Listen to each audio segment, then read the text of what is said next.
Hello, hello, hello! I am Kasasagi Usagi, and I am here with more Final Fantasy XIV. So before we hit back to the main quest, because we ran, everyone's in Dravania right now waiting for us, but we are a little bit behind on side quests, so we need to do those. I'm a little sad that I didn't get Arcanist up to 50 before the big end of A Realm Reborn. I simply did not have the time, but I'll explain why it was important later. I don't know how far. Oh, we got quite a few quests to do.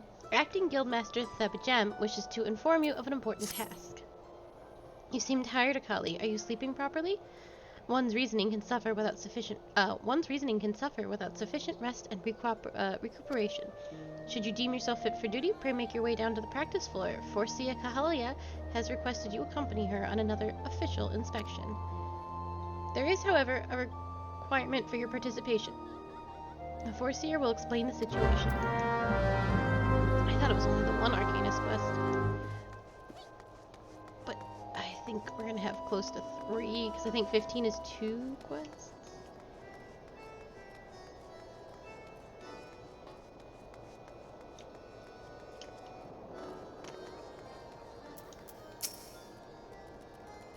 I was beginning to think I'd miscalculated, Akali. Thank you for coming. I will soon be boarding a trading vessel suspected of smuggling.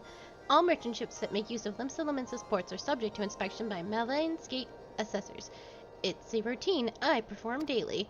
In the casing of smugglers, however, there's a 75% possibility of encountering resistance, thus I would appreciate your company during this assessment. It is now that we must discuss the requirement for which you were informed. Though I have full confidence in your martial expertise, it is imperative that you first acquire the ability to summon Topaz Carbuncle. Such knowledge will be released to you contingent of your acceptance of this duty. A contingent. Very good! The arcane entity given form by the Topaz geometry excels in defensive techniques. But with such an ally at your command, the potential for injury in even the most brutal of battles can be significantly reduced. Indeed, we should not conduct these dangerous spots inspections without its support. Please return to Mrs. Thurjim and inform her of your participation. I will join you once I believe you have completed some final adjustments to my tactical formulae. So, fun fact. Urianger, our lovely bookworm back in the Waking Sands, created the Topaz Carbuncle. He was the one that did all the mathematics and figured it out. You have agreed to accompany the Forseer? Then I shall gladly instruct you in the use of Topaz Carbuncle. Think of this entity as a shield, and be sure to interpose it between you and your enemies should the inspection turn sour. So, once upon a time, carbuncles and machinist turrets all used to have health bars, and they had become the target of enemies. So, Summoner in PvE was very good because your Topaz Carbuncle would hold aggro. So you could do all sorts of dumb bullshit, and you would be fine because they just held aggro, and they were really good at holding aggro. They were so good at holding aggro that they could pull it from tanks, so you couldn't run the Topaz Carbuncle in dungeons. They were better tanks than tanks sometimes. They were so good and strong. And you could tank a lot of stuff that you could solo a lot of stuff that you probably shouldn't be able to as a summoner because your Topaz Carbuncle was so strong, and you even had like a really terrible little healing spell. So you could heal them and just sort of like let them do damage and just draw the battle out for as long as possible. They took that away when Shadowbringers dropped and made them untargetable in combat, so that they would stop dying. Because it used to take 5 seconds to summon your Carbuncle. So if they did end up dying, because they wouldn't move out of AoEs or anything, so if they did end up dying, it was rare that they did, but they could. You had to stop doing everything and summon them. It's a huge DPS loss. So they made them instant cast and then took away their damage stuff, which sucked for PvE, because then you would deal with mobs by like by like having your thing tank for you, because your heal never gets any better. Because you don't have piety as a summoner, your healing never gets better. So your physic eventually is a worthless button on your bar. So even right now at level 23, it's doing 1/4 of my health. It will never. that number only drops 1/4, 1/6, 1/8, 1/12. It's terrible. So what they gave you instead was a shield that took some damage, but it just wasn't the same, and you can't pull off the shenanigans you used to with Topaz Carbuncle anymore. It's a tragedy. It's good reasons why they got rid of them being targetable, but it still sucks.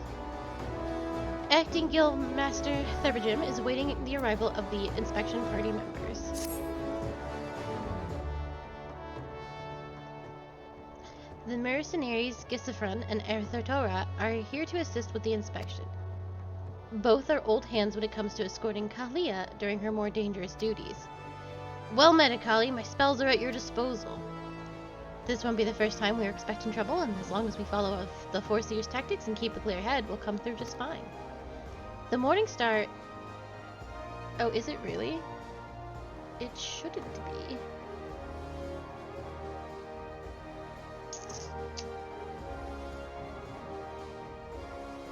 It's the same as it always is. I'll turn it down a touch. The Morning Star is preparing to dock in Aleport. We will meet our first challenge, however, before we even board the vessel. It is almost certain that the merchant ship has hired a thug or two to accost us at the pier. I calculate the probability at 98%. The crew wish to avoid attacking us on deck, you see, and that would be their trumpet their criminal intentions to the world at large. Now, once we do manage to clear the rails, we will face a deck crowded with armed sailors. For a small party such as ours, the most effective strategy will be to incapacitate individual foes as swiftly as possible. Each opponent we down is one less weapon raised against us. It is imperative that we do not allow ourselves to become tangled in multiple drawn-out skirmishes lest we be overwhelmed. I call this the stratagem Hammerfall. Strategy is a tool used to manipulate one situation into the desired reality. Keep those words in mind, Akali, as it is time we departed. Let us regroup before the main gates of Aleport.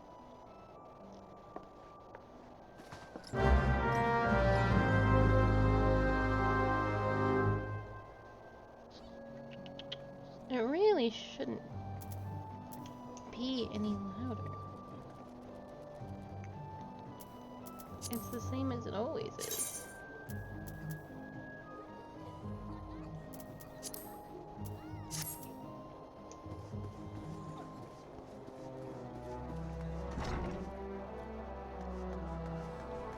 Yep, she's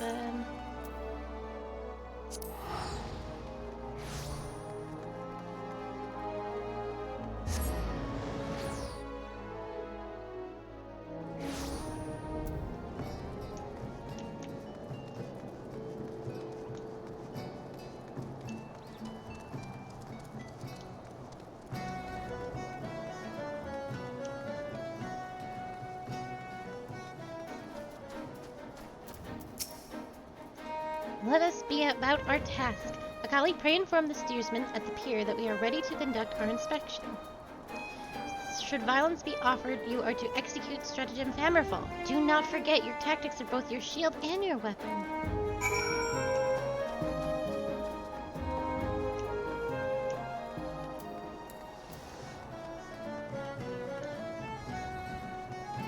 That's where we're doing stuff at this pier.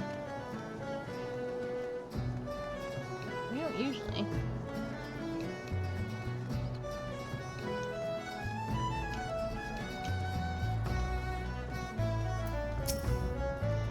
You're with the folks from Melvin's Gate? Ah, hells, I knew there'd be trouble.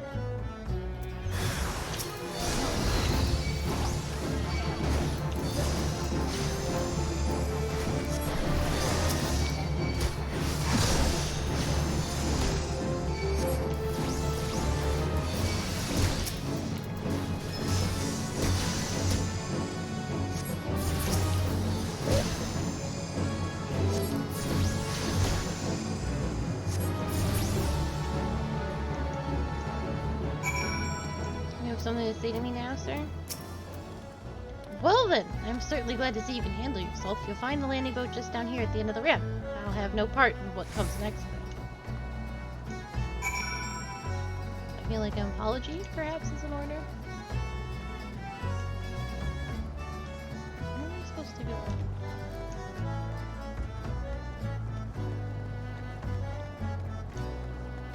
Oh, I didn't. The sails were hiding it.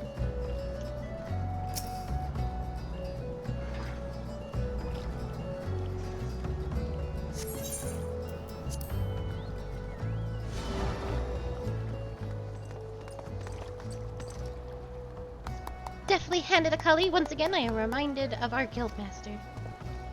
Thanks to your efficient response, we will be able to commence this inspection earlier than I had calculated. We shall board the merchant vessel out in the bay.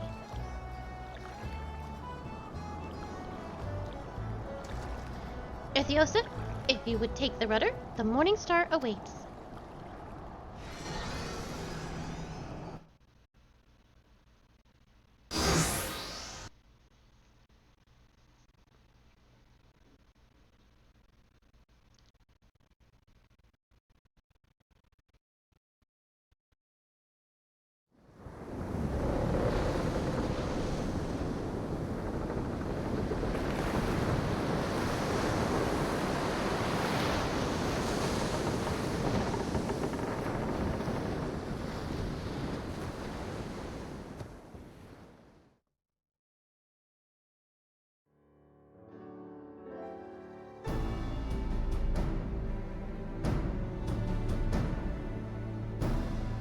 Since their welcoming party at the pier failed to deter us, I expect with a probability of 85% that our arrival will incite further belligerence.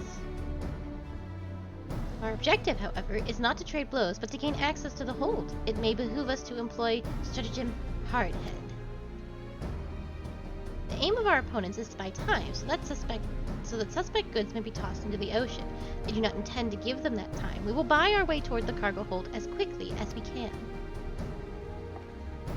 It is a tactic fraught with risk, but one that your presence makes possible. Shall we begin?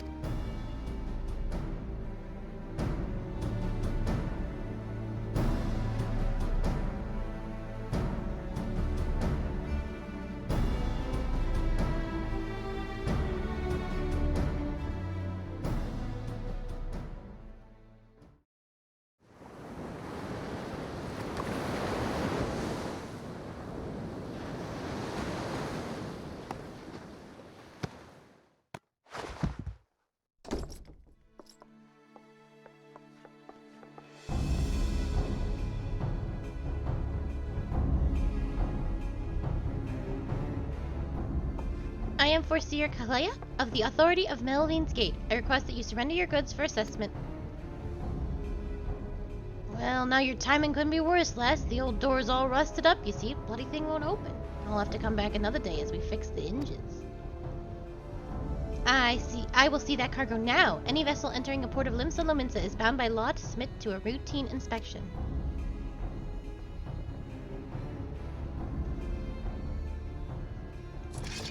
The law, is it? Lads, I reckon it's time our guests had themselves a little accident. Pitch 'em over the side.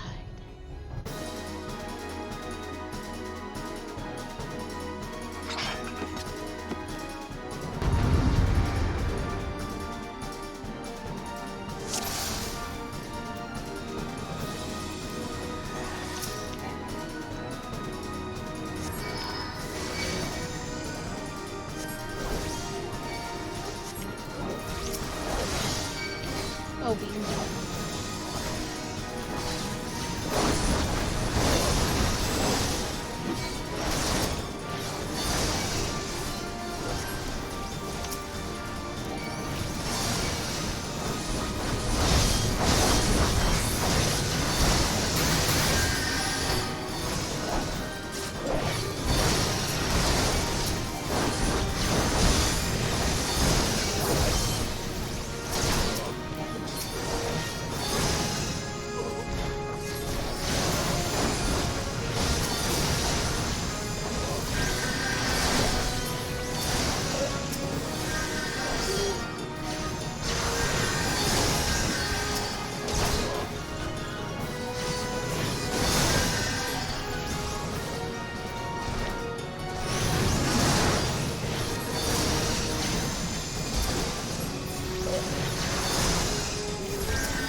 quest used to be so much harder. You would take so much damage, which is why the shield actually sort of works out.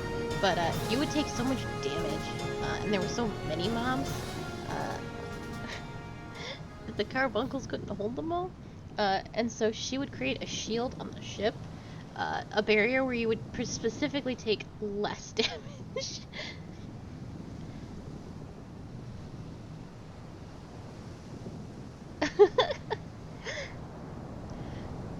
I don't know. Hildebrand's not gonna be here, so I think your heart is safe. A masterful display, Akali. Now we can finally gain access to their cargo. That's so weird. Because everything, all my stuff says it's fine. It's the same as it always is. Because I'm peaking when I talk. And my volume is nowhere near the level that I am at.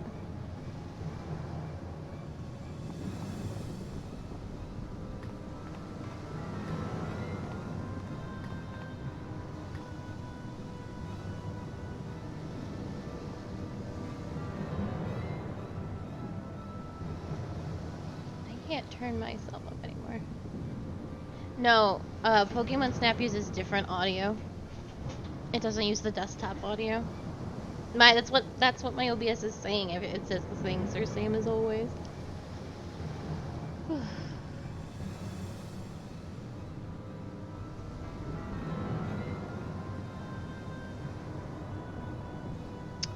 Let me see.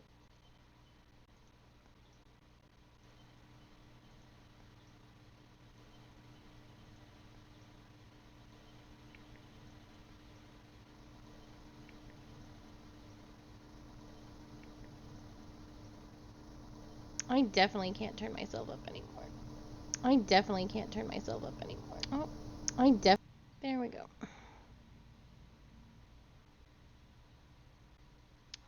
Mute what I was just listening to. My own voice.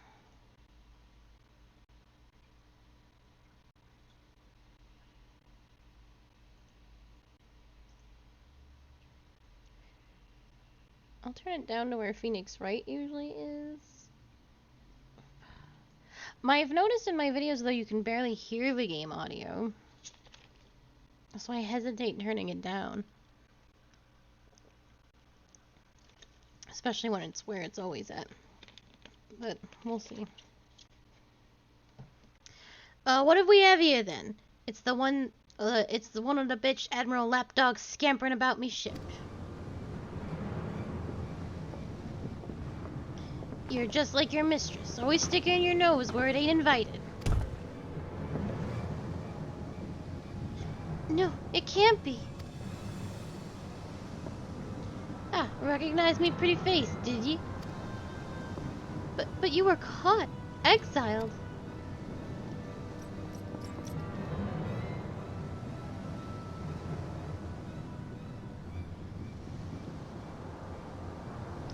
Foreseer, are you hurt? Can you stand?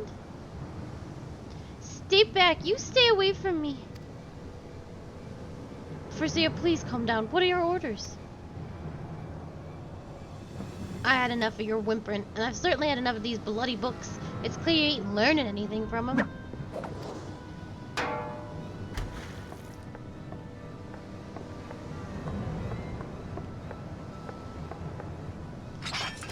Reckon it's time you got a different kind of lesson.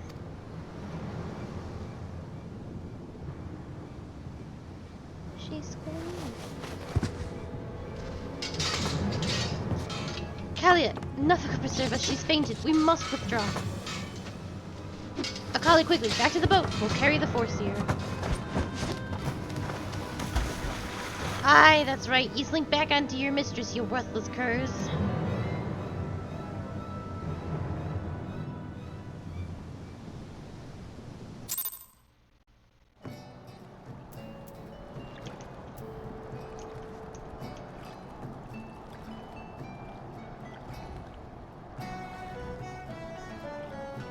Well, which one of you is gonna have a quest for me, huh? Am I just Alright. Sucks to suck. I'll be going then. How am I supposed to know to go back to Lamsa if I'm not specifically told? Oh, it is loud.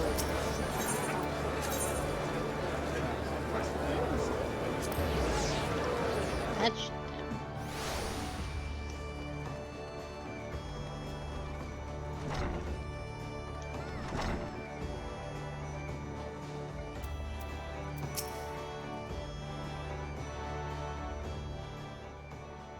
It is good to see you well, Akali. Gesafrin sent word ahead of your travails, an unfortunate turn of events, but considering the infamous black cart you faced, you might have fared much worse. Have you heard of the pirate, Dozmaga? He was exiled from Limsa some years ago, but it appears he has chosen to defy the Admiral's orders, and once more he dares lay a hand on Forcia Cathalia. The poor lass must have been terrified. If I had known Dozmaga was aboard that ship, I would have never assigned her to that duty. The assessor may require some time to recover. For Kalia, that man is a nightmare made flesh. Though her physical wounds will soon mend, there is little we can do to salve the hurt of her mind. You are concerned? Angry, mayhap? Harness that energy and channel it into your training. I predict we shall be needing your skills again before long. Truthfully, I'm rather apathetic. 18, or 15, 16...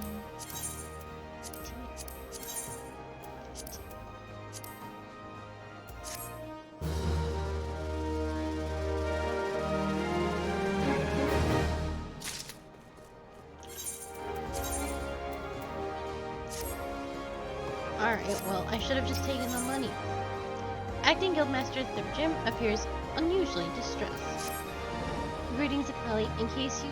In case such doubts fill your mind, you should know that I am ever willing to lend an ear if you find your thoughts troubled. At the very least, I would have you know this, because it seems that Kalia does not. The Foreseer has been missing since this morning. There have been other times when she has disappeared without a word, but we have always been able to find her. Alas, it's not the case this day. Were the Guildmaster here, you could deduce her whereabouts with nary a moment's concentration. I find myself beginning to wonder if those who devote themselves overmuch to Archomania are mere prone to bouts of wanderlust, but while I might wish to ponder further such oddities of character, we must needs organize a search party. Would you be so kind as to make inquiries at Hawker's Alley? It's not uncommon for Cathalia's wanderings to take a path through the markets. Little warrior. What are you doing here?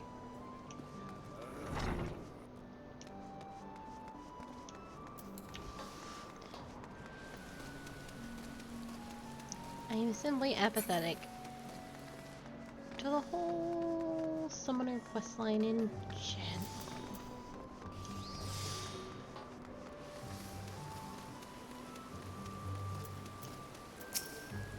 You seek Mikote, agent of Meline's Gate? Why, yes, I have seen her. Spoke with her, in fact. She was, however, apprehended by the Yellow Jackets. The assessor was drilling me for details about a coherent smuggling ring based in Aleport, but then the soldiers arrived and took her away. If you wish to know her fate, then I suggest you speak to Grenade of the Coral Tower. Whomst? And where? I can never remember where the Coral Tower is. Oh, the Martyrs Guild.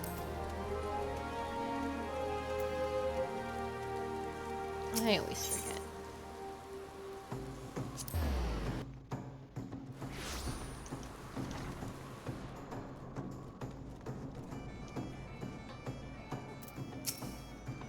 Forcia Kalea? Yes, we brought her in for questioning regarding the reappearance of the pirate Dozmaga.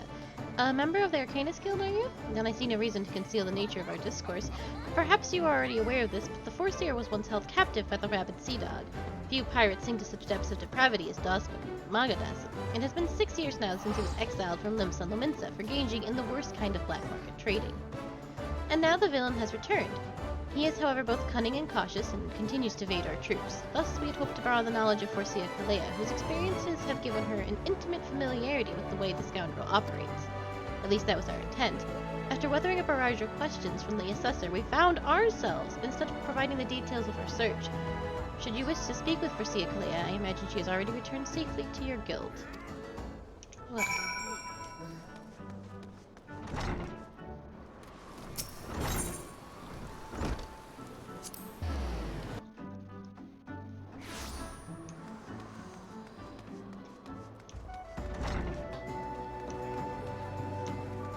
she's apparently fine.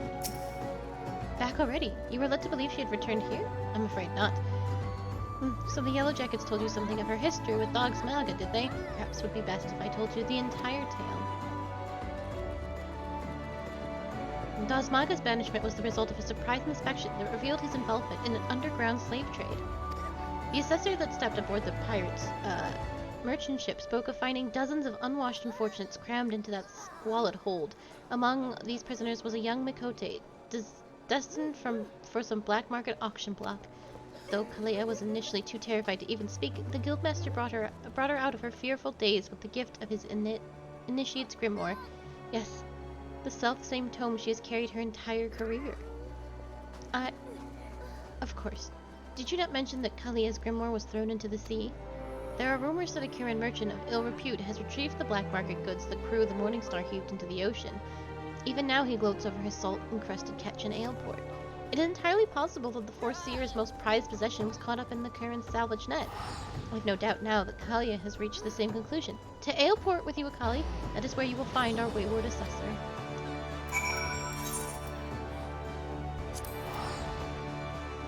I've never played Monster Hunter, but when Rise comes out on PC, I'm gonna be all over that shit.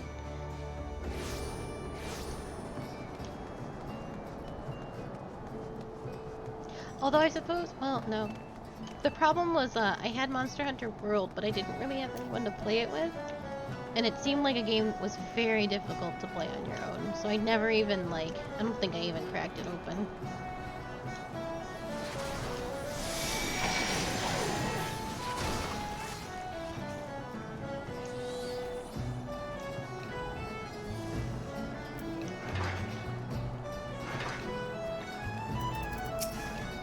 Yes, Combat Party 256 should serve to cover all expected contingencies. You never know when you'll have to nullify a thermitage or two. Our retrieval strategy is complete. Akali, it is good for you to come. I was unable to calculate for certain if you would piece together my movements in time. Very little is certain when so many variables are involved. But there is some good news. The prisoner here was kind enough to confirm that the trader who salvaged the Morningstar's jetsomed cargo did indeed retrieve a tome matching the description of my lost grimoire. Clementian law and policies of Melvin's Gate would support the confiscation of goods connected to an official inspection, but alas, my personal belongings do not fall under that definition. Thus, I intend to launch an official offensive against the Black Marketeer and his cronies. The peddler has already departed for Candlekeep Way. It is time I gathered to me such allies as I possess, and I count you as one of them, Akali. Despite the nature of this endeavor, Miss Thurbertouch has offered me her cooperation. If you would pray join her at Ocean's Embrace, that is where we shall ambush this disreputable Kirin. Where?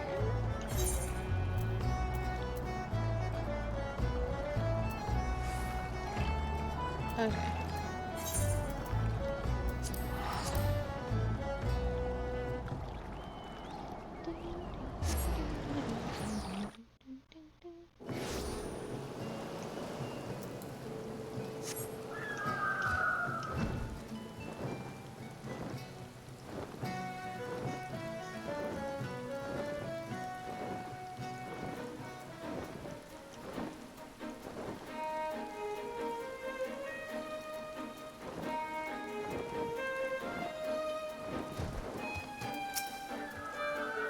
Greetings, Akali. Your arrival completes our small company. You are equipped for battle, I trust? We need not await Kalea's arrival. Once the Kirin appears on the bridge, we spring our ambush.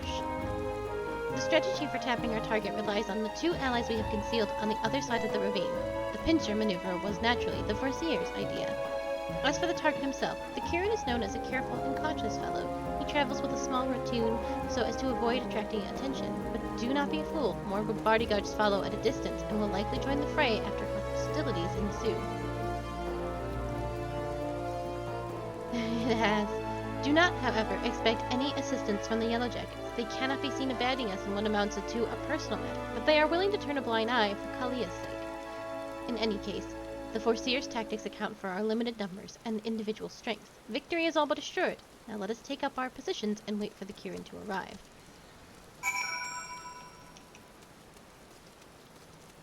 I remember this also being a rather difficult quest back in the day. But I was also just a baby playing this game, so perhaps I was just bad at video game.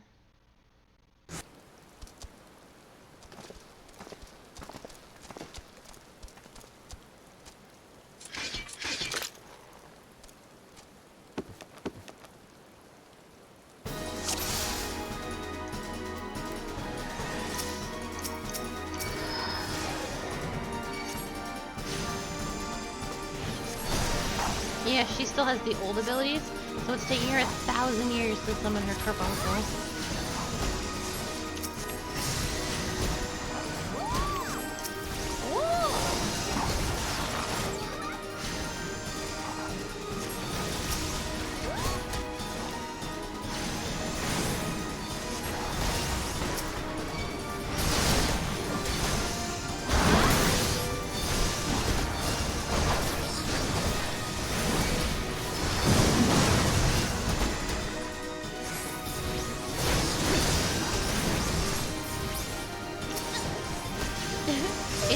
It's obviously one cat. I made no mistake.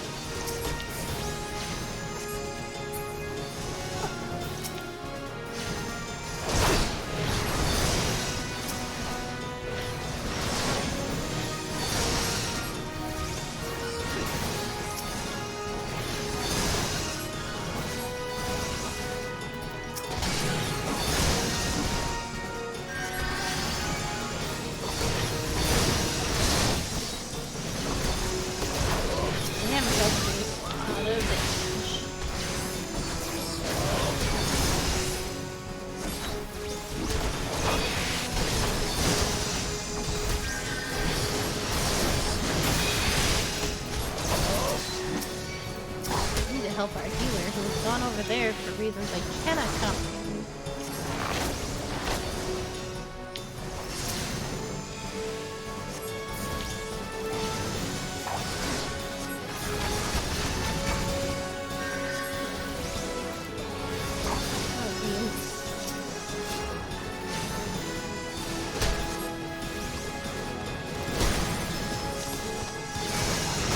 Oh, game.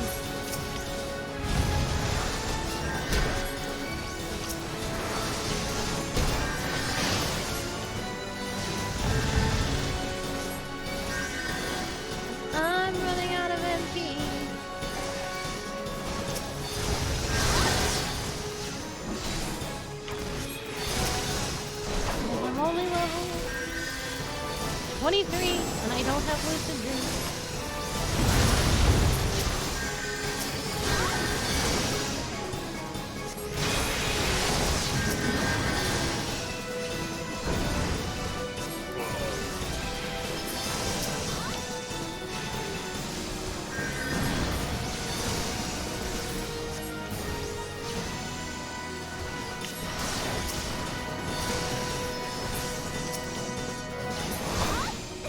That was substantially more than 6 bandits.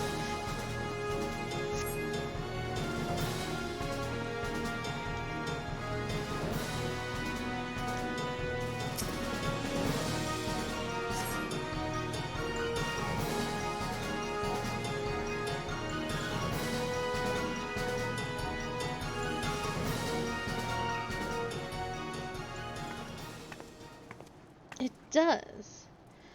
Well executed, everyone. Were you able to retrieve my grimoire? Akali, pray hand over the tome. I wasn't gonna keep it. It's soaked. It's covered in seawater. It's ruined. My wonderful grimoire is ruined. The probability of repairing this degree of damage is 0%. Even the most brilliant strategy couldn't undo the ravages of seawater. I have never felt so defeated. I believe it is time I returned home. Leave her be. But how can I? He is right, Erithoa. We must allow Kalaya time to process the loss. And you have other matters to which you must attend. Come, Akali, it is time we return to the guild as well.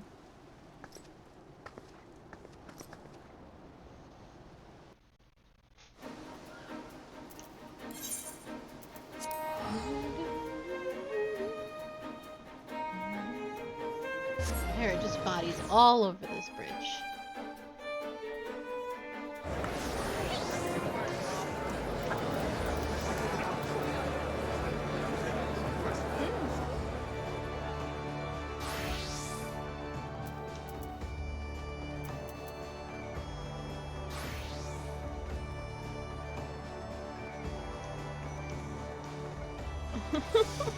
Yeah, they bite the ankles.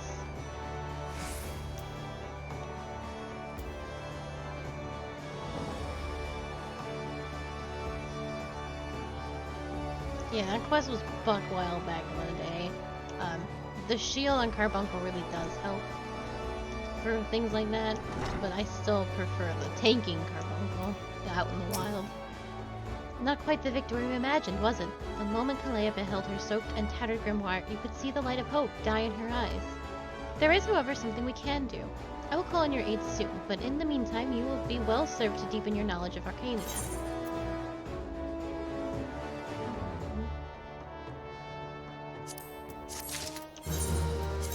Ruining my outfit. The boots still weren't better? Jesus. Okay. So we finished up Arcania. You know what it's time for? It's time for cooking! I am all dressed up and I'm ready to cook. I got my oven mitts, my little cute chef hat, and I just look absolutely fucking adorable. Let's go cook a sandwich.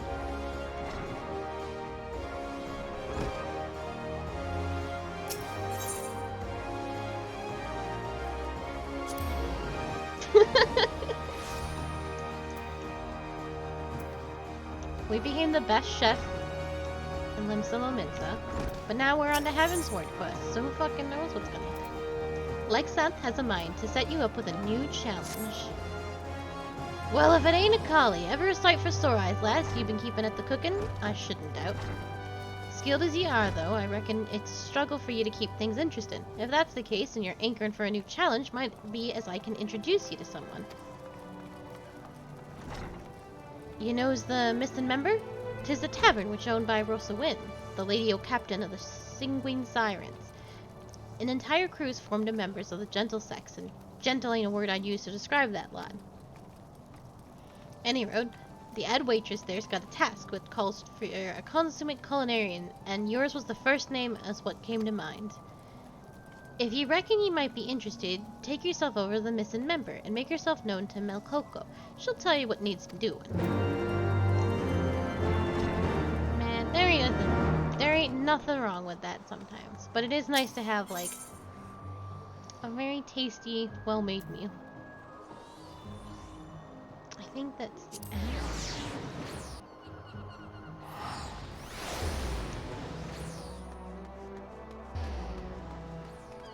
God, I look so fucking cute.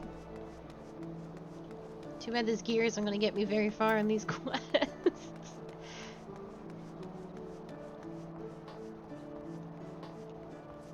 Hello, I am here now. This cat looks very adorable. I too would like a maid outfit. Greetings, madam, and welcome to the missing member. Do you have a reservation, madam? You're a collie of the Culinarians Guild? It is a pleasure to finally make your acquaintance. Lensgoth has told me all about you.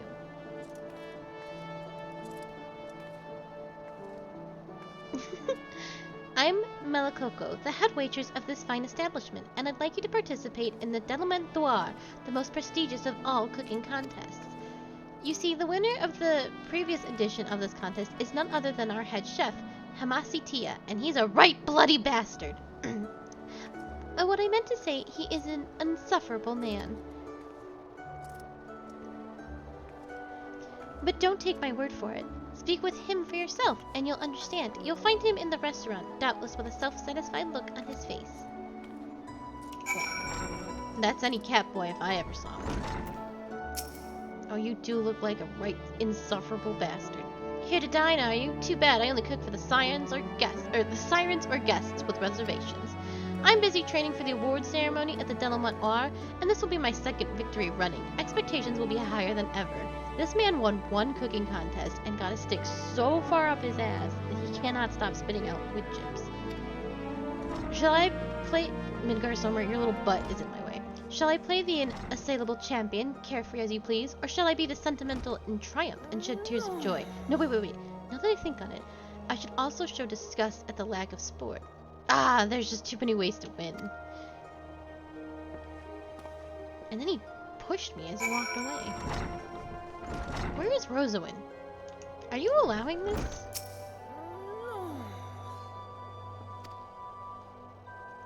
Oh, you're just bitching about the other pirate. God damn it.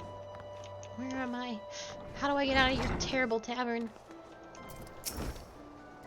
I trust you now understand my meaning. Every word of his fairly oozes conceit, and it makes me want to shove a hot skillet down his smirking bunghole.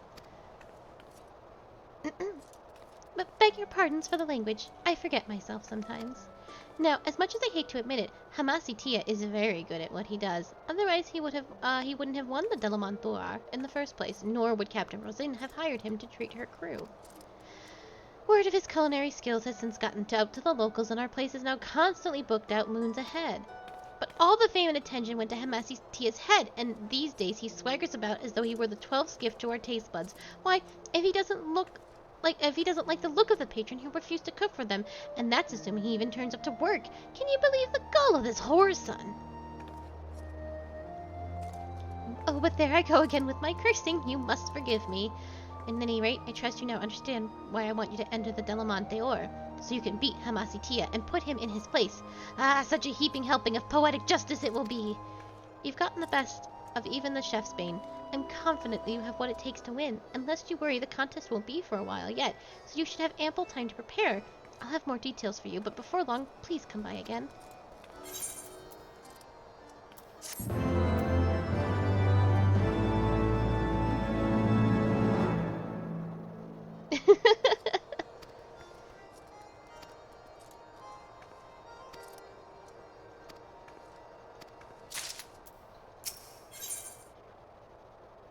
This is a cute little top. But I need new pants more than I need this cute little top. The pants are also cute, though. Well, yeah, look at that. I don't actually know if I can make this, so... Melcoco has... Oh, no. Oh, no. It's a frog. Melcoco has news for you regarding the Delamontoir. Glad tidings, Akali. The Bismarck has been chosen to host the Delamontoir. What better place to cook than in one's own kitchen? A member of the contest council has come to the Culinarians Guild to register participants. Please go and give him your name at once. Yes, ma'am.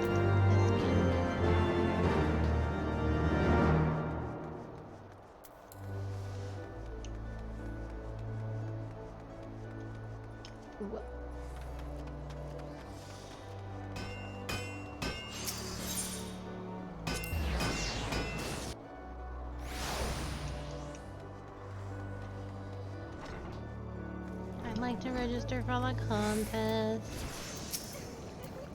Greetings to you, good madam. Have you come to register to compete in the Delamontoir?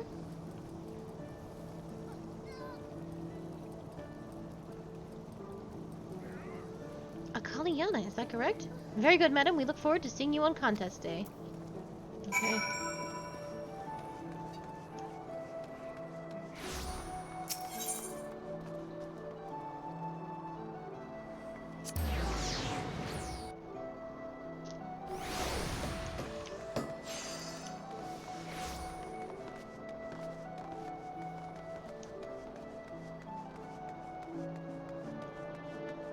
I love the little ear slots on my chef hat.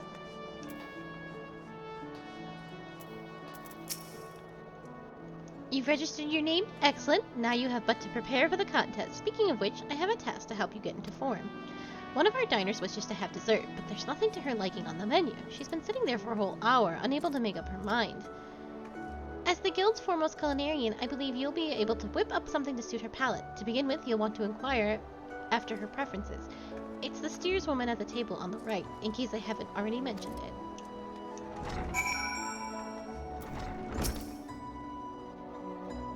Ugh, all these sweets look too damn sweet. Why, don't rush me, I can't make decisions under pressure.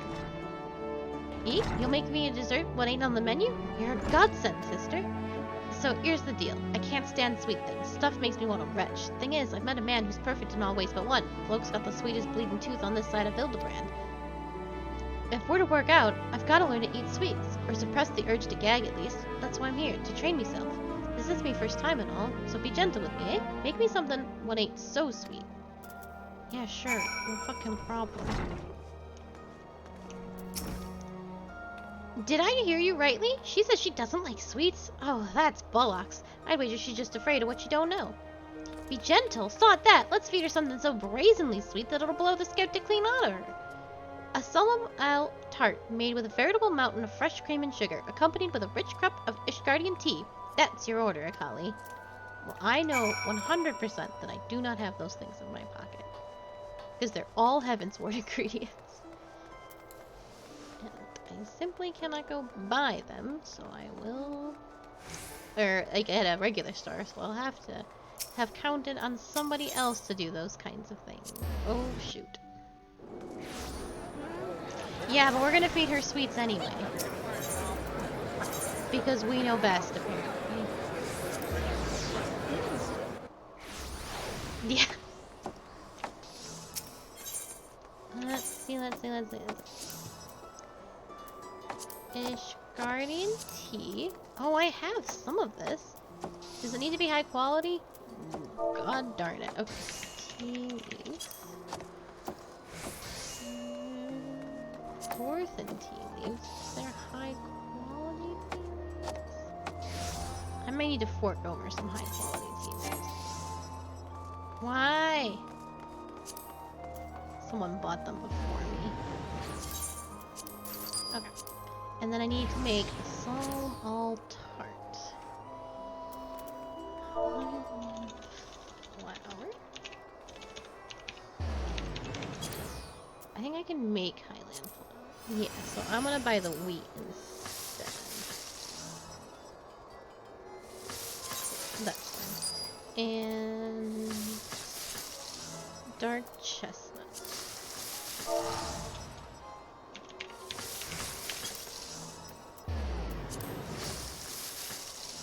Fantastic. Okay.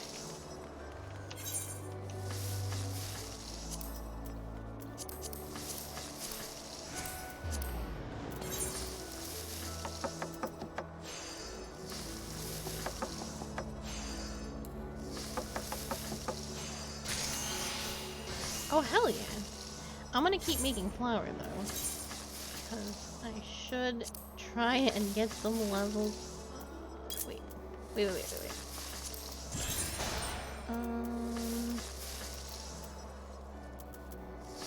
I think I got rid of all my cooking food. Whoopsie doopsie.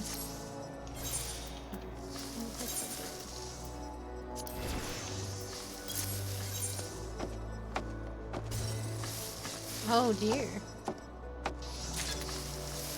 I failed one.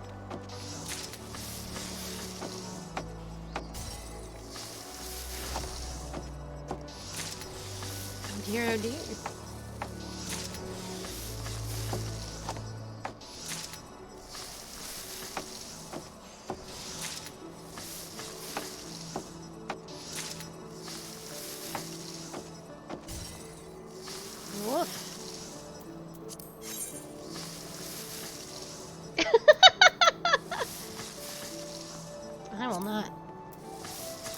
I will not hear anything of this. Oh boy. Okay. I need to do this good. I really only have one shot at this. Okay. I need to do...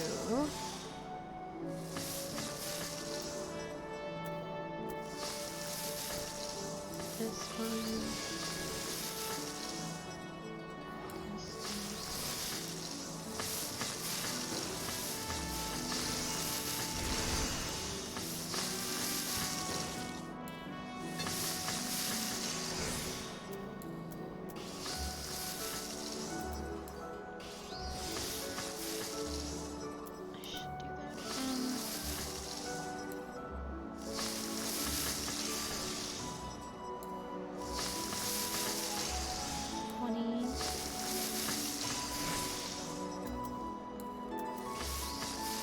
No, I'm doing it like all the pros do. Oh shit.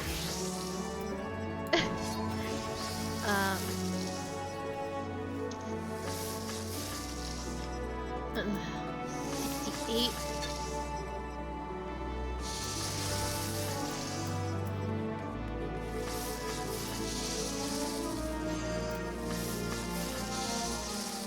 Next 3 steps, random elements.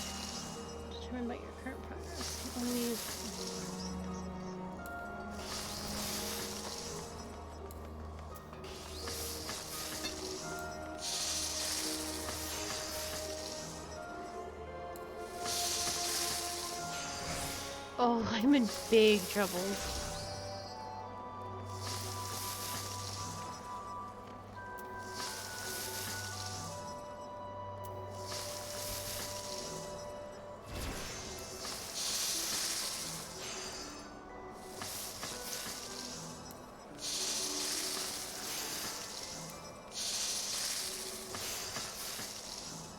I can finish this, but that is all that I'm able to do.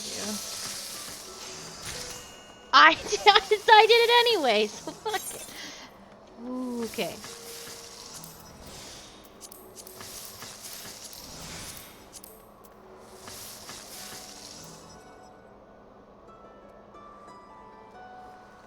I don't have any water crystals. Hold on a second.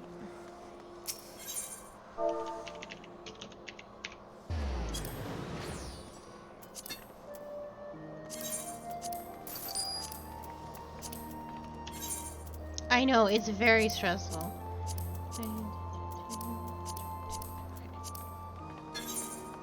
15%.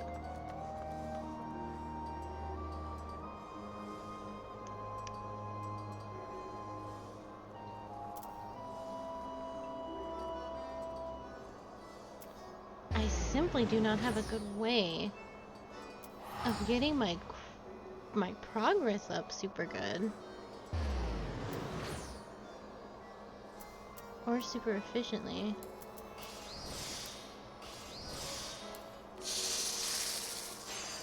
One. I need to do this. Okay.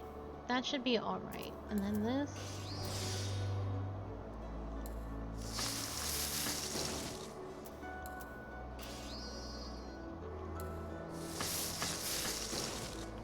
Jesus. Okay.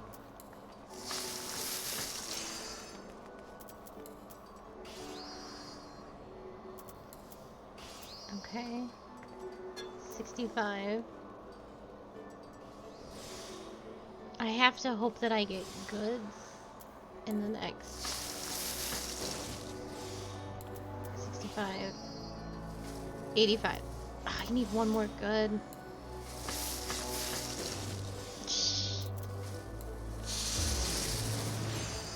Oh, thank God.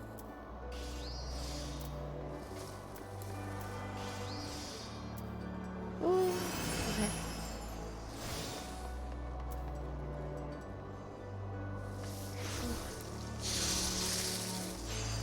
Okay. I can do 2 of these.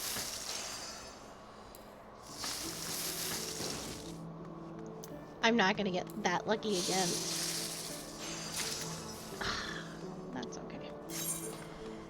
I am simply not geared enough to do this, but we can take one more swing at it. I'm short a nut chestnut. Not a Gridanian chestnut. I'm short a nut.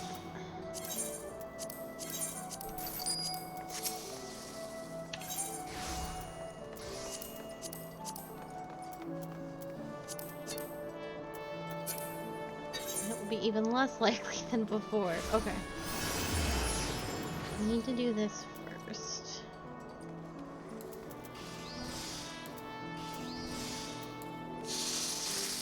One, 2, 3. Good.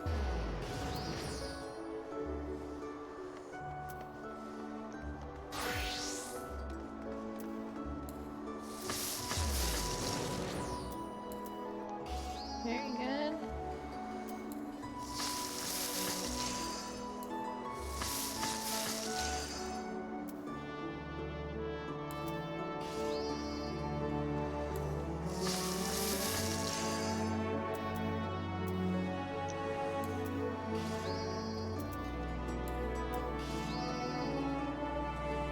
Let me finish this up. 1. Oh shit, I should have done the good. Oh, beans. Okay. 2. That works.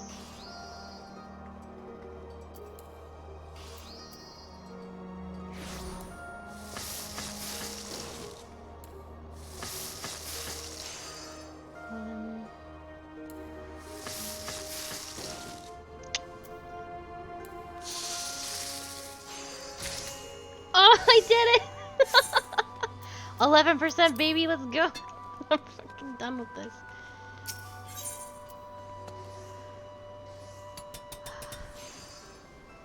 My heart's gonna explode. That is so... I got two incredibly lucky ones. I've had 97% syntheses, and they have failed.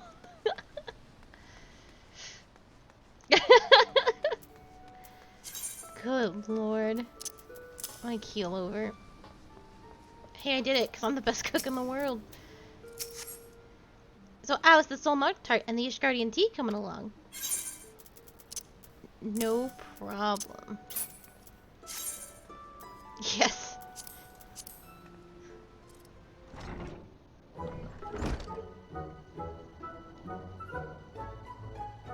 This stuff looks sweet as sin. What happened to being gentle?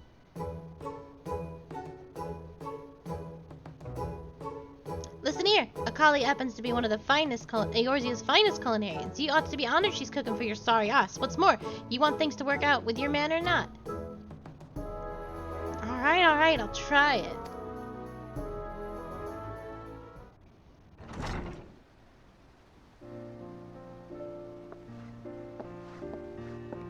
She loved it. Bugger me, that was good. The chestnut wasn't near as cloying as I expected, and the cream underneath was a pleasant surprise. To a sweet eye, but not too sweet. And there was something else to it besides. Richness, depth, I don't know what else to call it.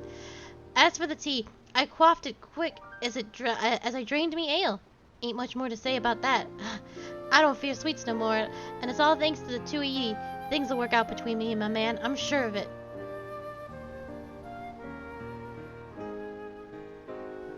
No, she's gonna be just fine. We've cured her. You've done it, Akali. You've converted a skeptic.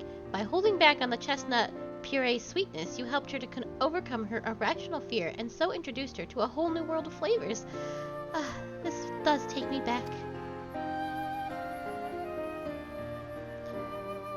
You will have guessed it from my colorful language, but I used to be a member of the Singwine Sirens. Unfortunately, I was prone to seasickness, and it never got better. As a result, I ended up grounded and waitressing for the missing member. At first, I loathed the work. I hated that my dreams were taken from me just because I couldn't keep the contents of my stomach where they belonged. It was then, when I was wallowing in self-pity, that I first tasted Hamasi Tia's cooking. It made me know that I was part of something special here. Back then, Hamasi Tia was a simple man with a simple passion. He wanted to be the pinnacle of his craft, and he worked tirelessly to reach it. But then he did, and it turned him into a stuck-up, self-loving sack of shite. Beg your pardons again. My whole mannerisms tend to surface when I am all riled up. At any rate, thank you for your help today. Having now seen you in action, I look forward to the Delamont Duar with great relish. Thanks.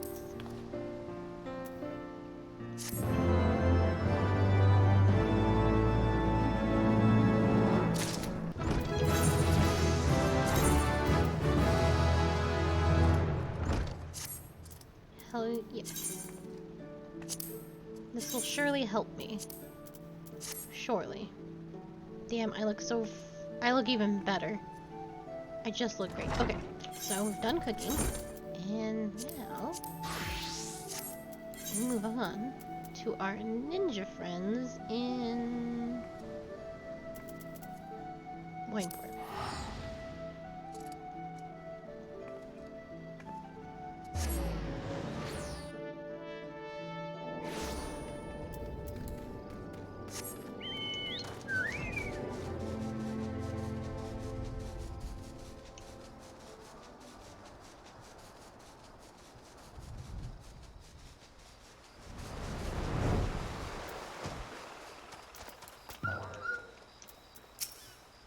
Welcome back, Akali. You may enter. Thank you. Thank you, thank you. I hope my ninja quest's here? I sincerely don't remember. Get your chocobo out of the ninja training room. Obero believes the time has come for you to take your talents to the field. You've trained well since last we met, Akali. I heard not a cry from the door as you entered, nor a creak from the floorboards as you draw near. That much is clear. Neither waterfalls nor men of wood will serve to hone your senses any further. No, a shinobi of your abilities receives his tutelage in the field. Consider this your first lesson in the art of assassination. I need not remind you who our target is. He is ever the elusive bird, and yet I have come across some information that I believe may avail us. Rumor has it that Captain Grawiwal of the Bloody Executioners has narrowly evaded several attempts on his life in recent days. This is doubtless the work of Karasu and his men. None other are so bold or skilled as to even consider such an attack. Nothing short of death will cause the shinobi to forsake his mission. Karasu will strike again. The only questions are where and when.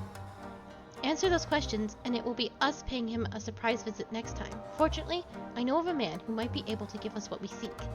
Captain Grewil was a trusted lieutenant by the name of Wolfston, a man who, if rumors are to be believed, is known to fancy a hot spring bath. I recall reading of a famous bath resort not far from here, but the name escapes me. Have you any idea where it might be?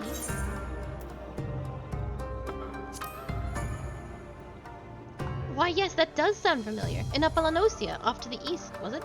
Let us make our way there at once.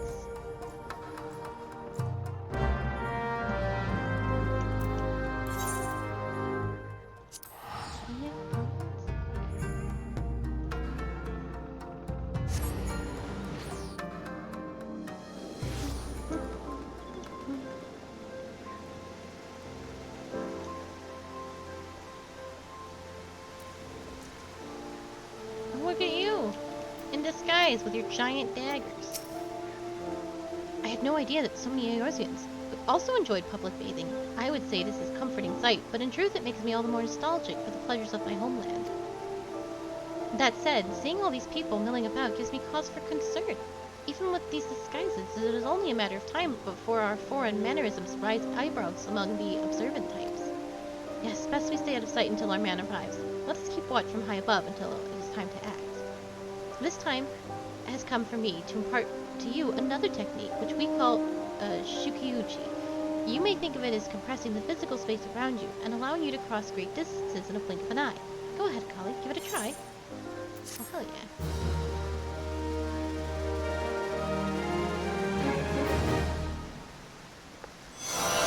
So close to this man, I'm a little uncomfortable. Sukiuchi.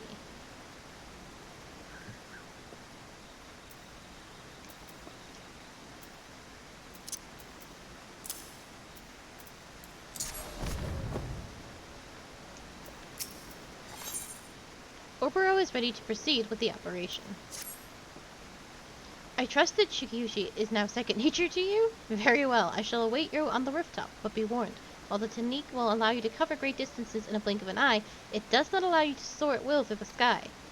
The ledge on which Tsubame now stands is at level with the roof that should prove a suitable starting point. That said, a shinobi is ever resourceful. If you would make your way to the rooftop by other means, that will serve just as well.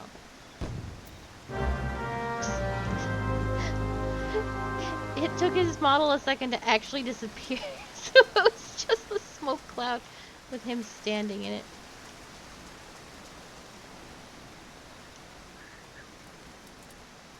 I actually have other ways of dealing with this.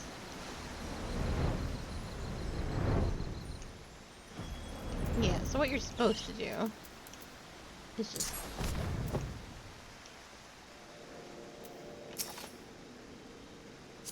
I did it right.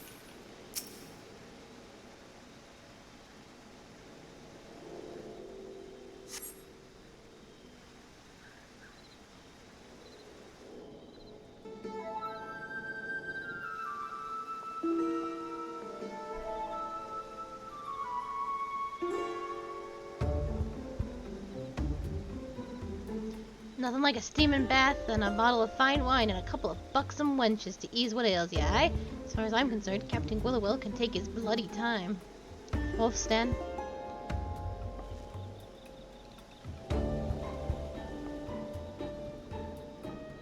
Very well. Now we need only employ those bamboo breathing pipes, descend underwater, and...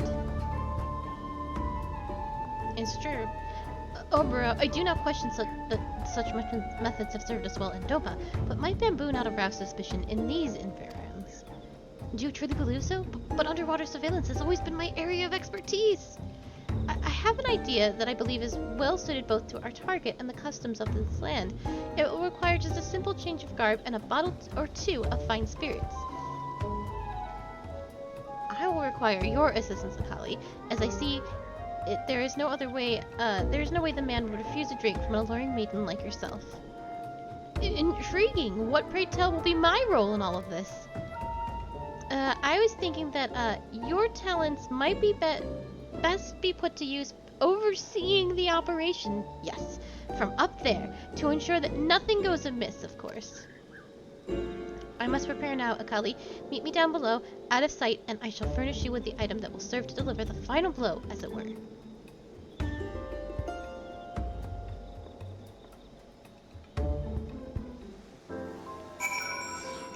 You're just not buxom enough, Corvoro. Fear not, Akali. I will be standing watch here, ready to leap to your defense should either you or Tsubame come to harm.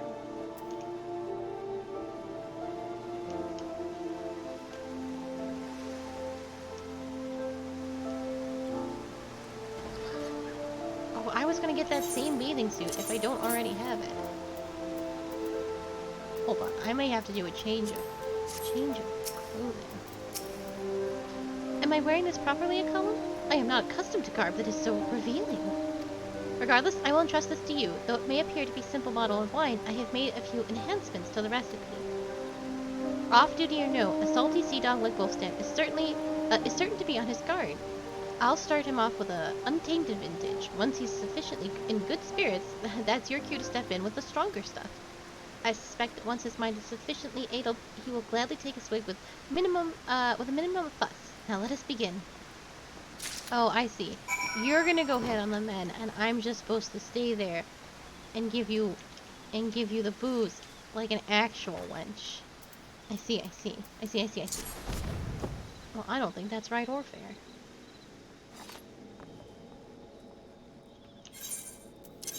I don't have my swimsuit either.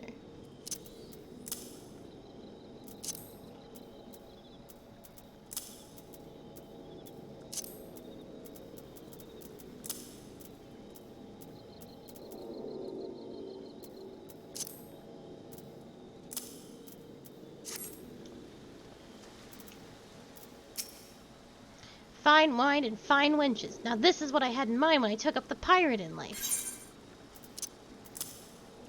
I was not going to be outdone by her. I hope I do not get into combat. I am in level 1 gear. What's this? You come to battle your friend here for Wolfie's attentions? Don't mind if I do. Someone fetch me a cup.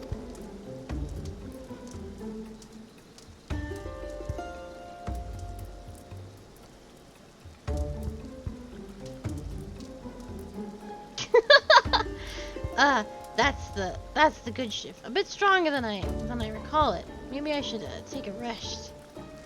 Oh, you mustn't be so modest. Why, I heard the Wolfstand 7 stomachs once drank a whale under the table. You bet your skivvies could lash me bleeding.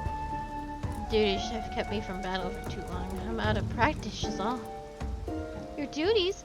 Why, that sounds so important and exciting. I'd do anything to hear more. Did you say anything? Oh. Well, maybe you've heard of the Bloody Executioners, the nastiest, bloodiest band of pirates whatsoever shaled the bleeding seas. I reckon our captain Gwynolyn struck more Garlean vessels than any other pirate combined. And just who do you reckon keeps the captain safe from all his enemies? Why, that'd be none other than his dear mate, Wolfstand. The navigator have mercy. Should you not return immediately to your captain? Surely he's not safe without his most loyal, capable man at his side. Under normal circumstances, you'd be right, lass, but there's one place I can't follow him. Airport. That man is bloody particular about his grog. Just he can't concentrate unless it's on alone. Not that I'm complaining, it's the only time we get a day's rest, but don't you worry, little heart, none, lassie. Nobody knows the captain's whereabouts but me, and I sure bloody hell ain't talking. Lassie, are you listening? I'm just curious. She was there just a moment. Shush, shush, shush. You didn't even look at me. I got so cute.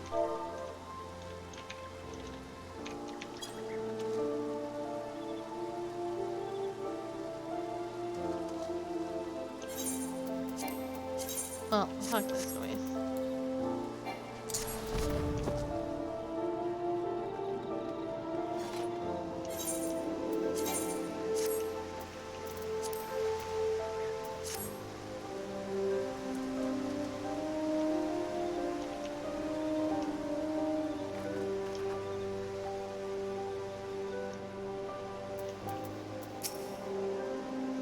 Well, I must say that went even better than I expected. Let us share our findings with Obero. My costume? I have stowed it away forever.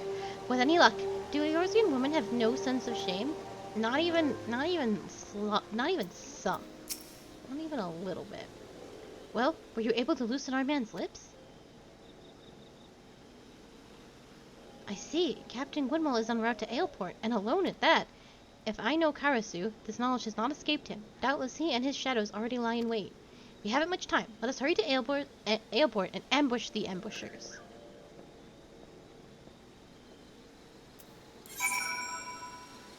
I have been to Aleport 1,000 times today.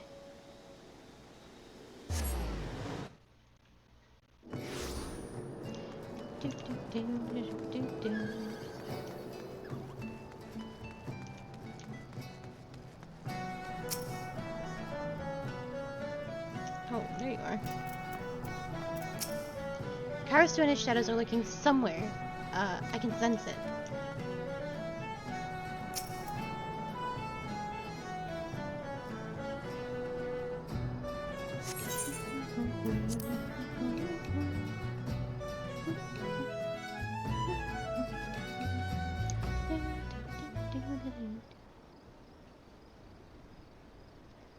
The sun sets, and the port is cloaked in shadow. If there were a perfect time to strike...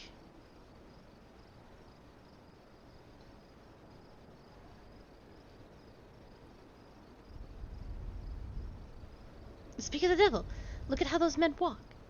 Those are no ordinary deckhands. Those are Imperial shinobi, waiting to pounce and slit the throat of any who would stand between them and their prey. Karasu is too proud to entrust such a vital mission to his lackeys. He is here somewhere. Of this I am certain.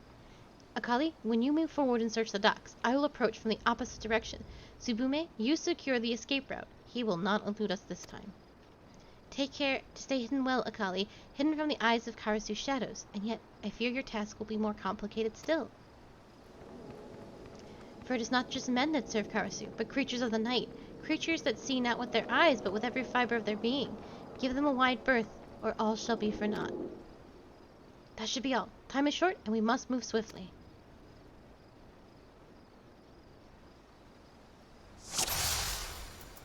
I'm pretty sure.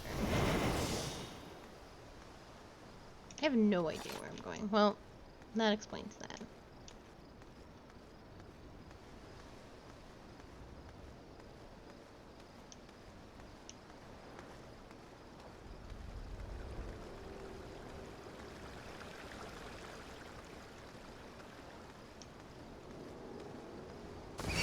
Oh shit. Alright, fine.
Nailed it.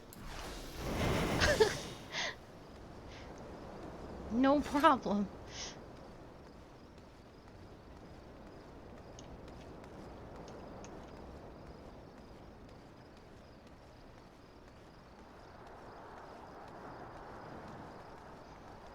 Keikakudori.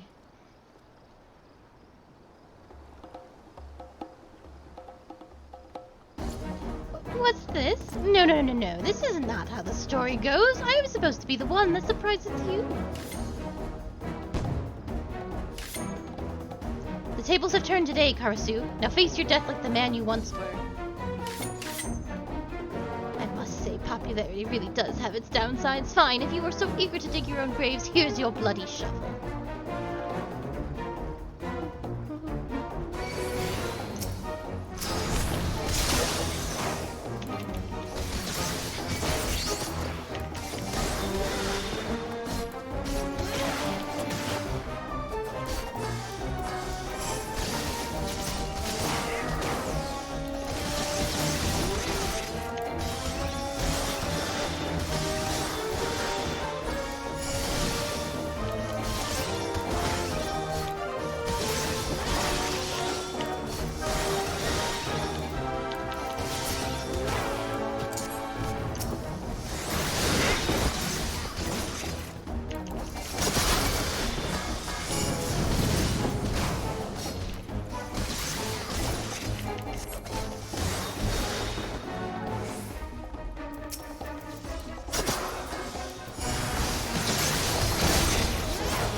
Balls of fire that we spit out?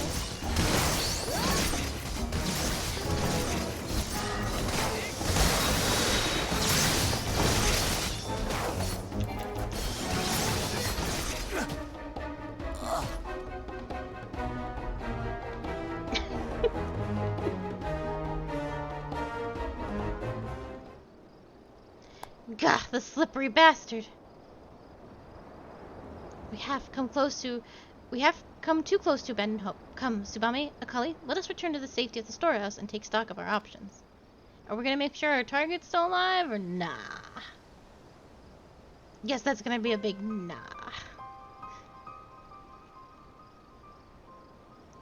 Guamawil lives. Failure of this sort does not become you, Karasu. Forgive me, Master. I had an unexpected reunion with some friends. Seems they had the mind to kill me.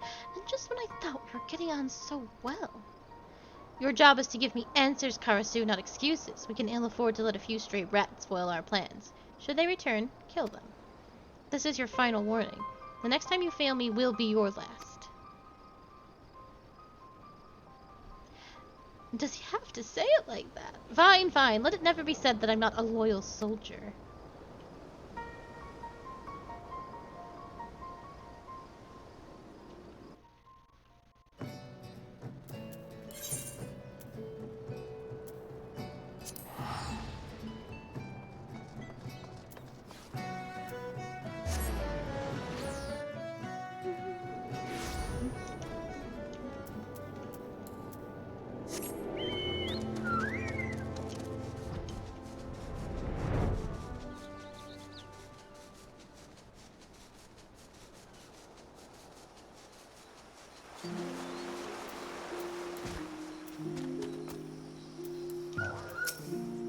Welcome back, Akali. You may enter.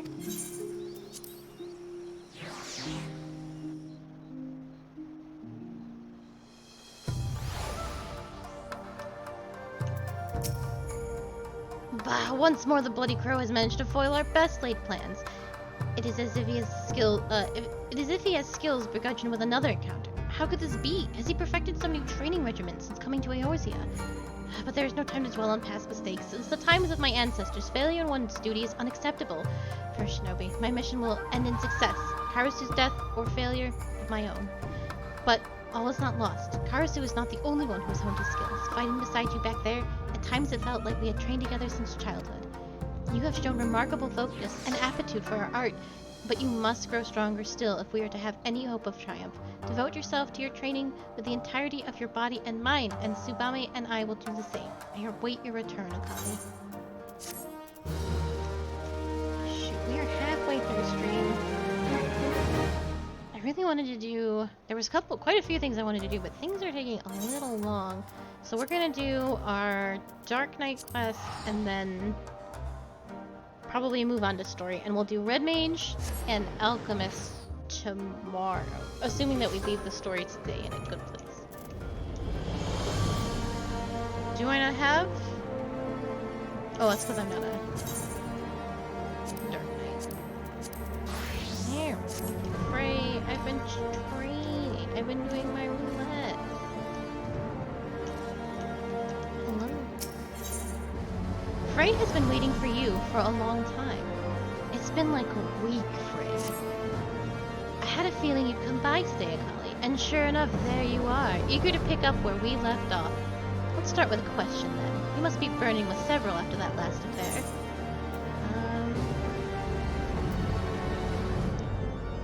What was that voice I heard? Yes, the voice. The one you heard when you first touched the crystal. An excellent question, but a difficult one to answer. Some say it is a beacon, guiding the Dark Knight to her true calling.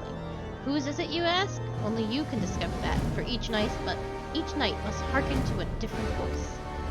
As you grow more accustomed to drawing upon your dark side, you will come to hear it more clearly. Communication will hasten this process, but we dare not conduct the rites here under the watchful eye of the Holy See. We will make for Southern Thanalan, for little Alamigo. God dang it. I don't want to go to little Alamigo.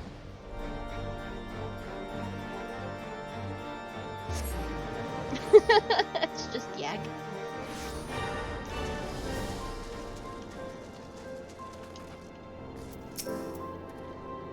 Punctual as ever, I see. Communication, lest you worry, is rather simple. It is a ritual in which one nurtures the darkness within so that she may channel it more effectively in battle. Do not, however, presume the risks to be any less than before. Should you partake of it in excess, you will die, or worse. So before we begin, I want you to do me a favor. I want you to kill something for me. Something feral, something fearsome which will push you to your limits. I want you to thrive in that moment. That way, I know you are ready. Ask Gunnabold. He should know of a suitable creature. Oh boy, here I go killing again.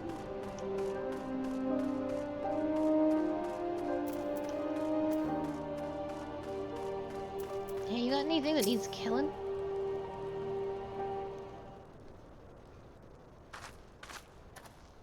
A pleasure to see you again, Akali. Do you require assistance? Training? Well, if you seek dangerous beasts for that purpose, then the Red Labyrinth is home to Pisces, notorious for their size and vigor. Our trappers take great pains to avoid their nests, and those who do not bear scars for their folly. I pity the man who dies without scars, but these Pisces sound promising. Tell me more. They've attacked caravans loaded with algo carcasses before. The smell drives them into a frenzy. This should serve to draw them out of hiding.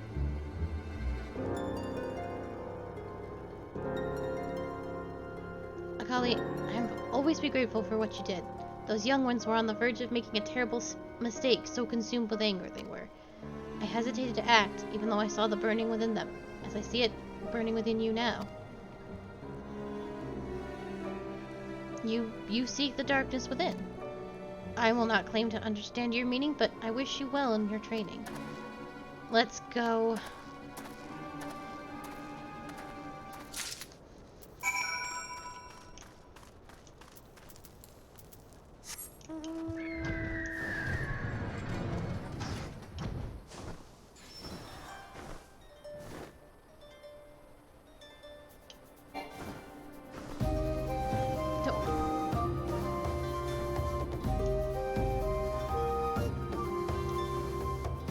Please let me go around this mountain, you monsters.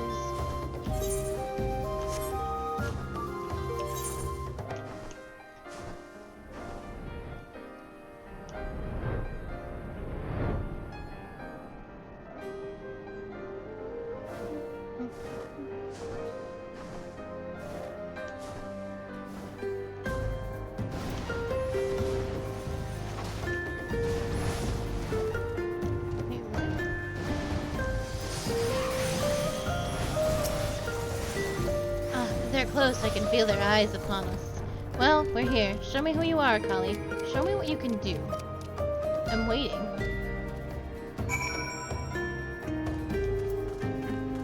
That little man just walked up to me.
That wasn't so hard now, was it? To mete out justice, to protect the weak from the strong, and so forth. You yourself must be strong. Strength is pain, strength is suffering, strength is sacrifice. We must prepare for communion, but not here. Come, before my pasties are drowned by the smell. Where are we going, Frey? Why won't you tell me anything?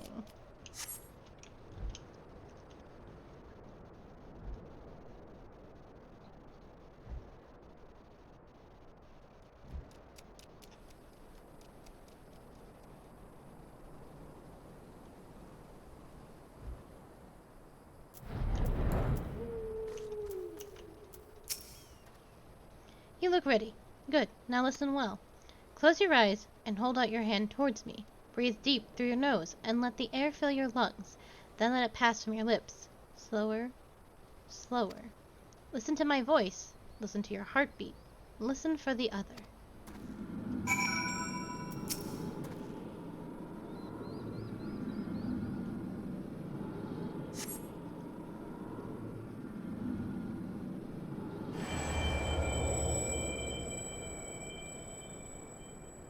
With every breath you go lighter and slip further into the abyss. One foot in front of the other, over and over again. To the ends of the world and back again. And if time has no end, still forward and onward, over and over again.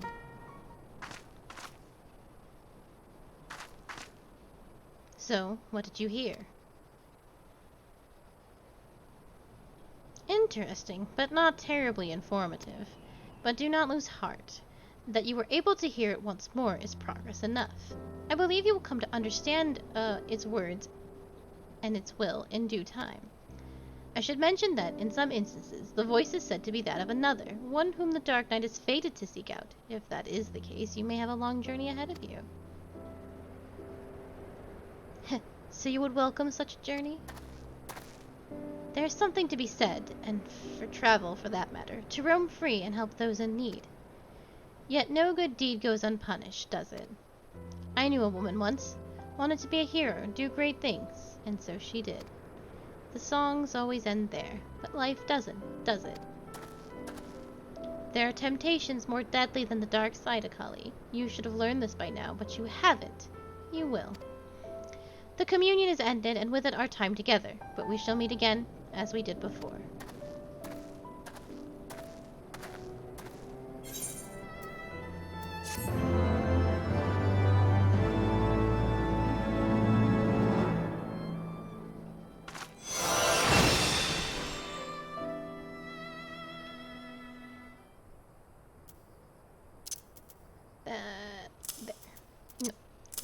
Okay. So now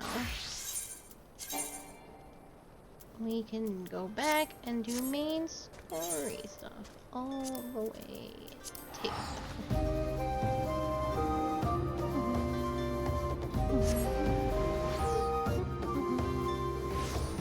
and we will grab Red Mage and finish, not finish, but do Alchemist for stream, or at the end of stream tomorrow, I think.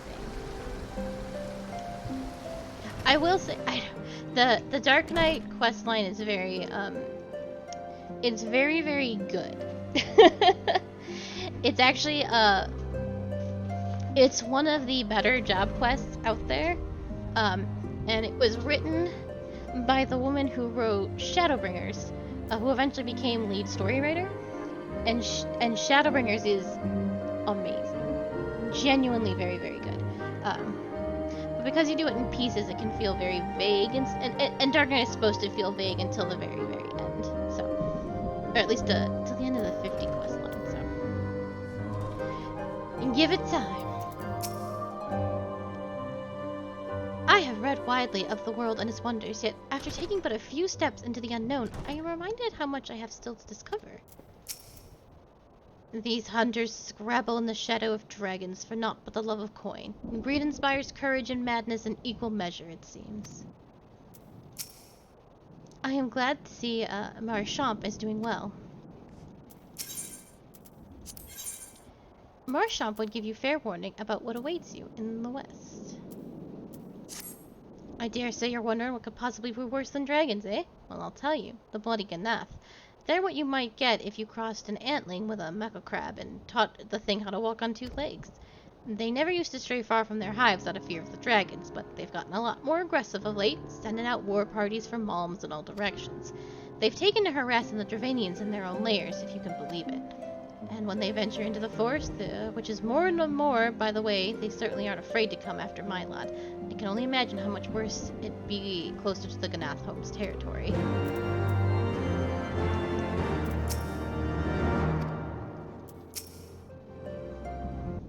It's not Ganath, it's like Nath. Nath. 'Twould seem that much has changed in Dravania. The Nath were not wont to cause such strife when I lived here. You lived here, in Dravania? Ganosh. Aye, 'twas the time following the calamity. My family was dead, my home was gone, and I had fled from the bitter cold to these lands. I knew not the path of the forest then, and wandered out from under the protection of its boughs. That's when I chanced upon Heros Velgar. He had descended upon his mountain lair to hunt for food. My exhausted mind could not contend with the sight of the majestic worm, nor the vision of the past his presence visited upon me. Thankfully, Marchamp found my unconscious form at the edge of the trees and nursed me back to health, and in Tailfeather I remained for some time. Hence your familiarity with the locals. But I interrupted you. You were saying these Nath were once a peaceful people. Peaceful would not be the most fitting description. They are a fiercely territorial tribe, and any who intrude upon their domain are attacked without hesitation or quarter. Outside the borders of their homeland, however, they were rarely hostile. Indeed, we were even able to trade with them on occasion. They have changed, then? What of it? We have not the time to creep through the underbrush of some roundabout route. I say we make straight for the Solm Isle and crush any unruly insect we meet underfoot. A more direct path, then. Very well. Let us first follow the trail west out of the forest and make for the statue of the Stained One. From there, we should have a fair view of the road that leads to Solmal. Shall we?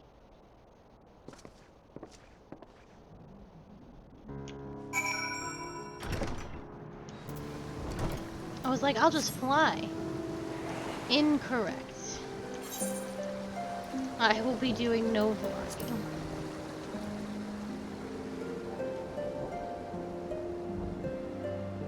It's like, think how long it'll take me if I couldn't fly.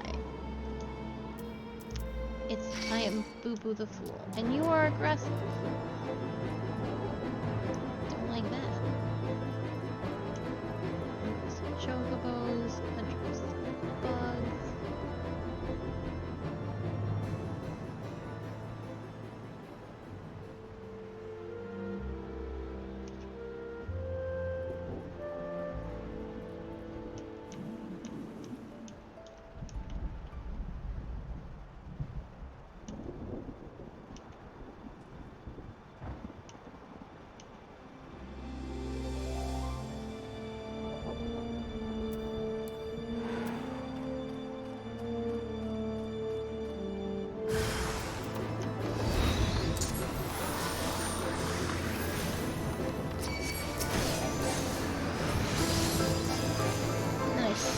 them for an eternity.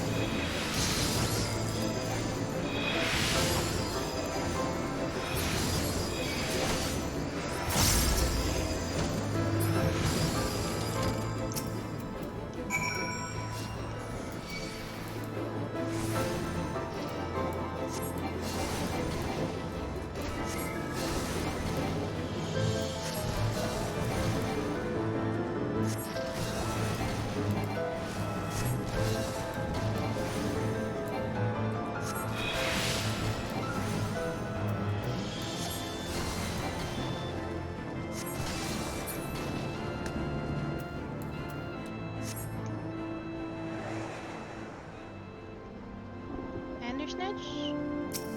Bandersnatch.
A dragon's gonna start a fight with me.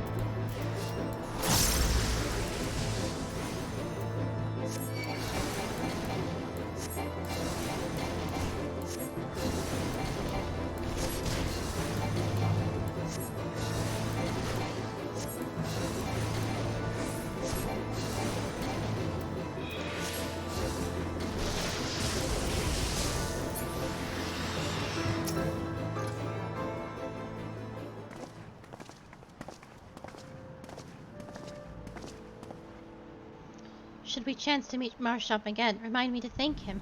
Had he not warned us of the Nath, I doubt I would be standing here. Amid ruins that I would tentatively describe as Ishgardian, the style, if not quite identical, betrays a definite resemblance. Yes, you have a scholar's eye, Master Elfino. The structure is in fact over 1,000 years old.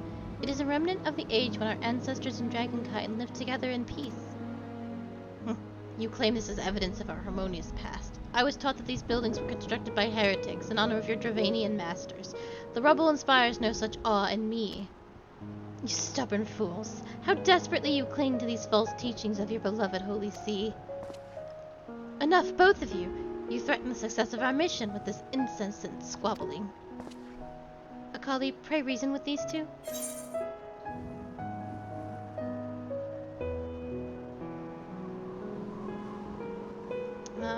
Set aside your differences for now.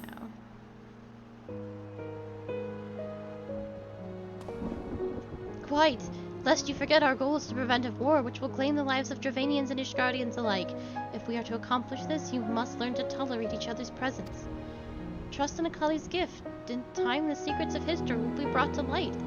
Let that be enough, Estinian. You would have me keep counsel with Akali until Akali's visions confirm the truth? Very well, but bait me not. Our meeting with Hivre's Velgar will likely provide the catalyst Akali's gift requires, as it did mine. Let us press on.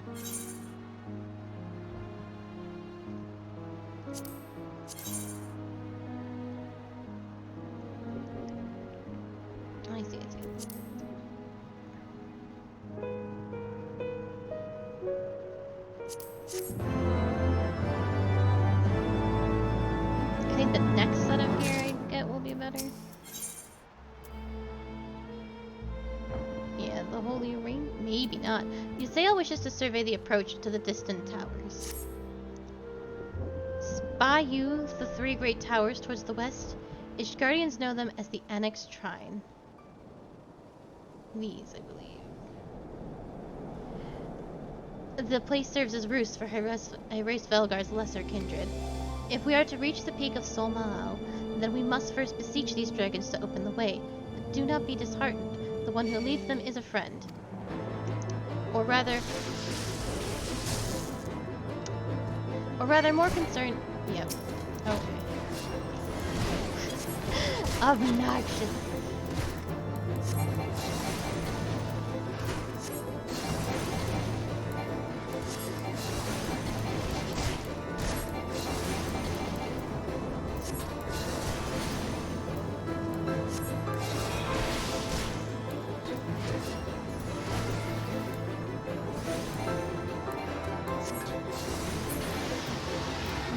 To these clowns. Dragons in the sky and Nath upon the ground. One must need sprout eyes in the back of one's head to survive this land. The Atman are bold to bring their war to the dragon's doorstep. Mayhap we should invite them to man the walls of Ishgard. Okay. Spy you the three great towers to the west. Ishgardians know them as the Annexed Shrine. The place serves as a roost for Herace Velgar's lesser kindred. If we are to reach the peak of Somal, then we must first beseech these dragons to open the way. But do not be disheartened, the one who leads them is a friend. Or rather, more concern is the disposition of the Nath. Let us survey the approach to these towers and see if the path is clear.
And that dragon to keep his distance. I don't need any more beef.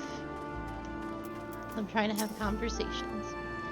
The Nath are fast becoming a nuisance. They seem to plague our every step. It would seem the enemy of mine enemy is also mine enemy. Just as I feared, the road ahead is teeming with Nath soldiers. Marsham did not exaggerate then. These beastmen have grown brazen indeed if they would threaten the dragon so openly. Do they intend to assault the lair itself? I pray they do not. Mighty though my Dravanian friends are, they are yet vulnerable to the Nath muskets. There is no route save the one before us. Should the beastmen offer battle, we have no choice but to accept.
Either or either current.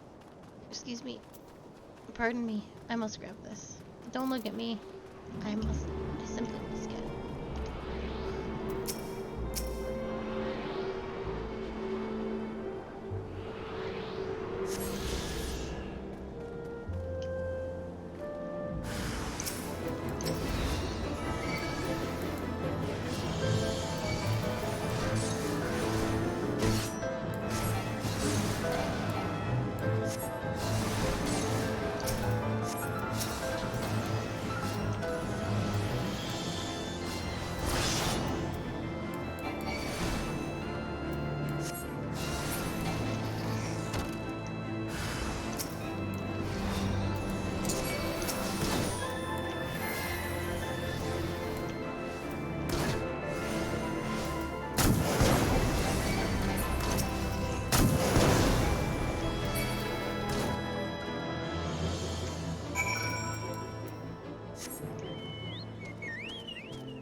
A greater dragon approaches. The scale of this structure is nothing short of astounding, but that is only to be expected, I suppose, given the size of its occupants.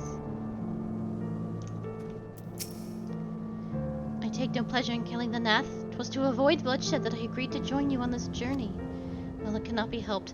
We may proceed to the courtyard together, but leave the task of hailing its occupants to me. And keep your lance on your back, Dragoon. On my word to the Warrior of Light, I shall start no fight, only finish it. You are truly beyond salvation. Come then.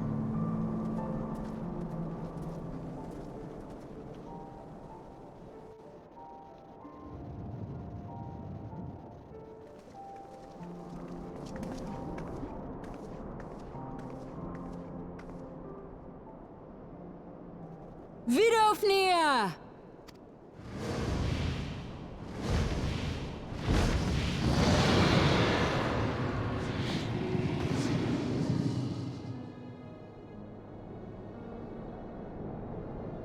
Ah, 'tis thee, little one. From above I did mistake thee for a Nath. 'Tis well I chanced to look again, or thou wouldst now be ash. Dear Vidofnir, how I have missed you. Would that I had come sooner, and not out of dire necessity.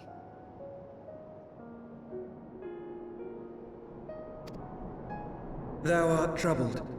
Speak that I might know thy plight.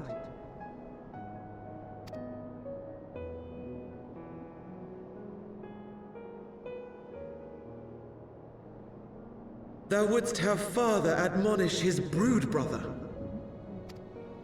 I would end this war without further bloodshed. How am I to believe thee, little one, when thine own companion beareth Nidhogg's stolen eye?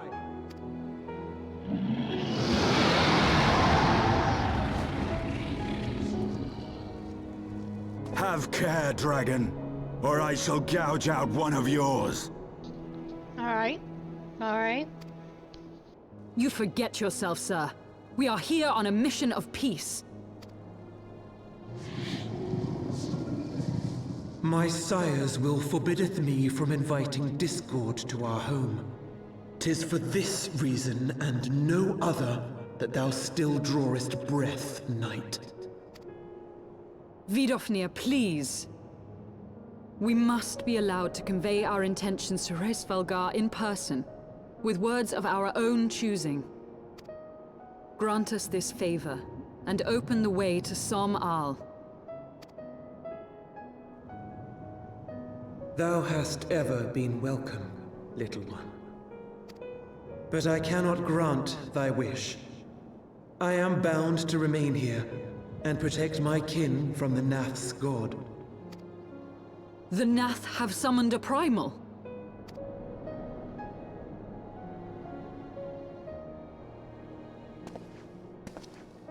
Pray excuse my forwardness, but if we were to eliminate the threat to your territory, Would you consent to Lady Izel's request? I do have some extras in my bag. High quality. Ha! Dost thou imagine thyself equal to the task? To succeed where dragons have failed? 'Tis beyond thee, mortal. But thou art welcome to try, nonetheless. Only know that idle promises shall avail thee naught.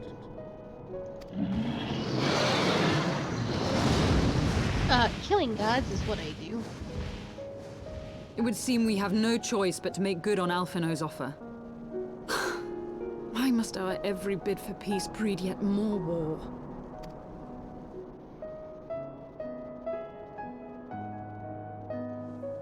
Justinian's like, God, I want to kill that dragon.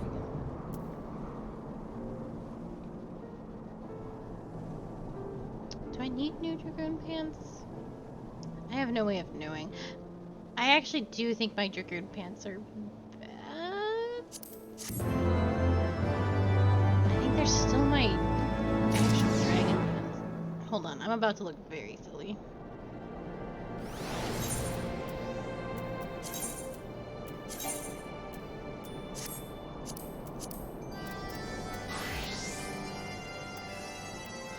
They are bad. Oh, this actually isn't a bad look. My boots are what's very silly. My spear, still garbage. Such is the way of it. Once more, Primal rears its head, and once more the task of slaying it falls to you. Would that I too possess the echo. By the fury must we now defeat a Primal, that we might treat with a worm. I do begin to see how you gained your reputation for surmounting the insurmountable. Ysael seems occupied with thoughts of the Nath and their Primal. So the Nath have summoned their god, and thus is the mystery of their newfound belligerence laid to rest. Are you not glad, Lady Isaac? I thought you would applaud them for summoning a Primal to further their own ends. After all, you did. I did not reach out to Saint Shiva to further my own ends. I desired her strength only to forge anew the peace between man and dragon. But what a fool I am to speak of peace to you, a bloodthirsty savage who murders without thought or compunction. Enough! Enough, I say! If the Nath have truly sought forth their deity from the Aether, we must face it together or watch our hopes fall apart. All rests upon this Primal's defeat. But ere we think of confronting it, we must first study its origins. What is the nature of this god, and what manner of faith sustains its existence? My apologies, you were right, of course.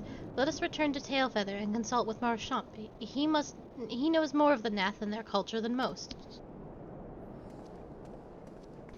I have gotten many pants today, which is terrible, because I do not care for pants.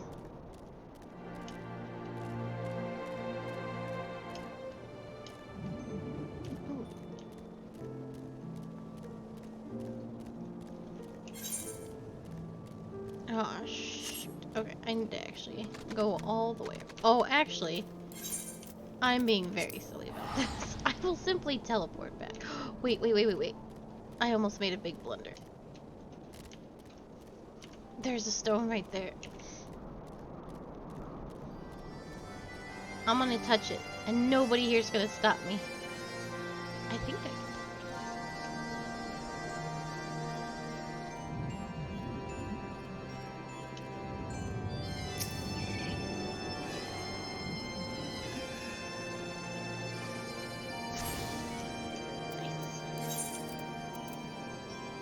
Oh, thank goodness. I have saved us a lot of time.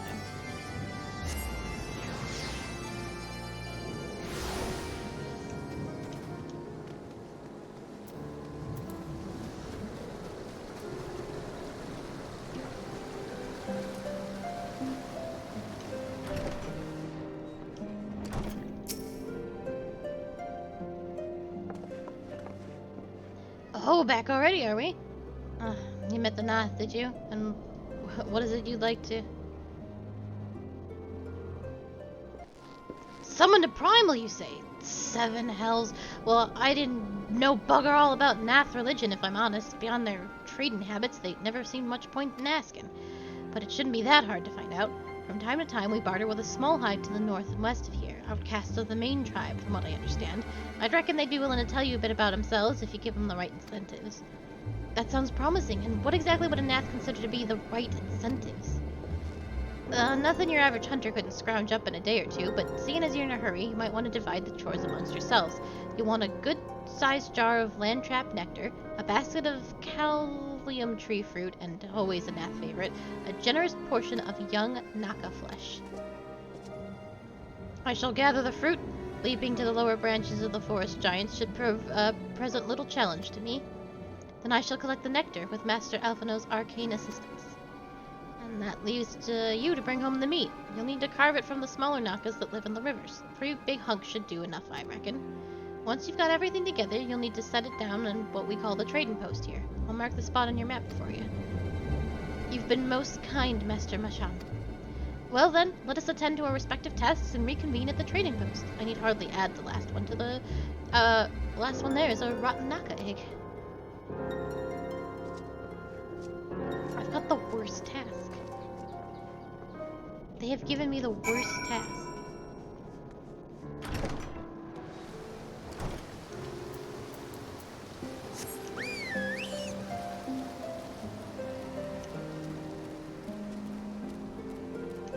And we can't get over that.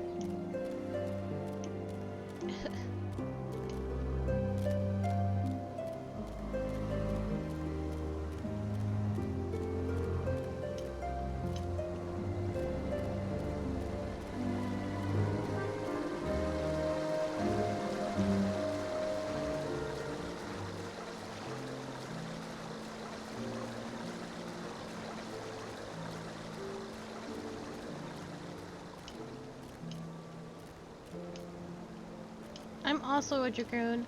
I can also jump to the high points of trees and collect fruit. I'm also an arcanist like Alphino, and I could get the other things. And you all know how to murder.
rotten Nanka egg.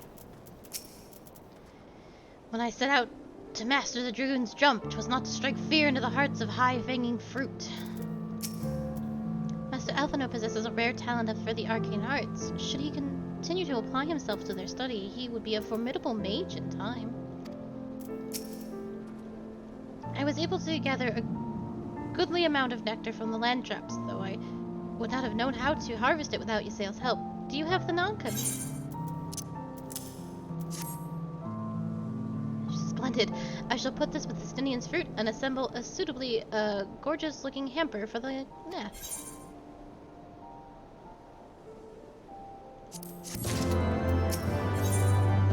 Alphino is eager to make contact with the nath.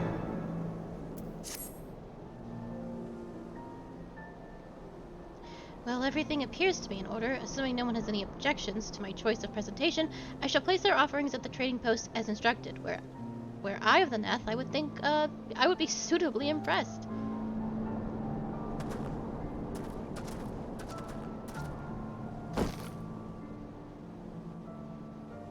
You just put it in a sack, huh? Well, how long must we wait? Should we have sounded a signal or some such? Calm yourself, Master Alphino. Our offering has not gone unnoticed.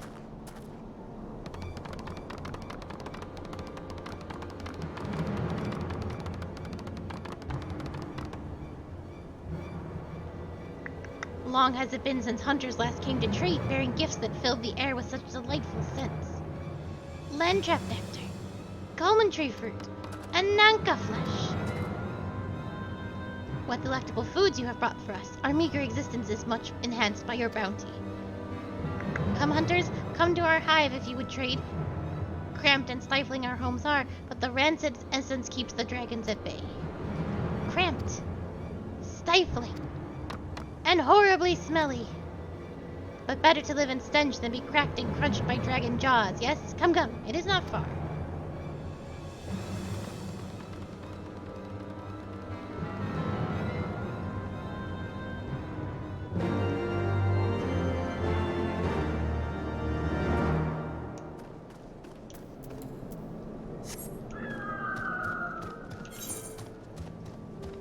Oh god, I have to talk to you.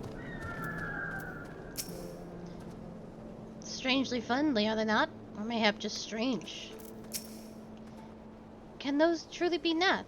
Were it not for their appearance, I would think them wholly unrelated to the savage creatures that attacked us on the road. These naths seem harmless enough, almost jovial even. I would prefer, however, that we conclude our business with them as soon as possible. Me too.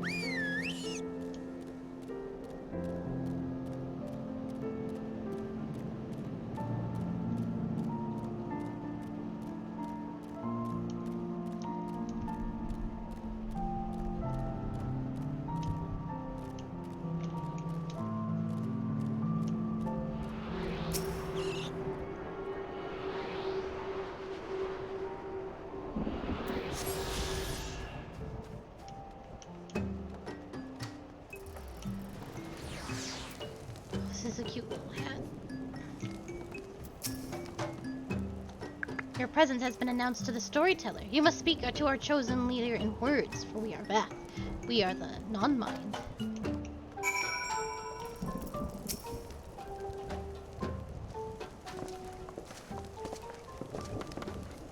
Welcome to our hive, hunters. You have brought delicacies much sought after by our people, and we are much pleased. What would you have in return? Honored Elder, pray allow me to begin by thanking you for welcoming us into your home, and for accepting our humble offerings. My companions and I are come in search of knowledge, specifically knowledge of your people's god. Knowledge alone? What strange hunters you are!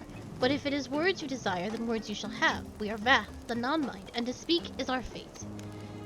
You will hear the tale of Nath's god, of the god of One Mind, summoned into our midst. The One Mind. These are the Nath who reside in the main colony. Yes, they are. They are one, connected. But let us begin the story at its beginning. Some moons ago, a single dragon flew in from the east. Bleeding and weak, it fell from the sky and into the hive, where it was swarmed by my brethren. And with spear and spell and musket, the dragon was slain. 'Twas likely one that had fled the battle with my kingsmen. I should commend you for finishing the job.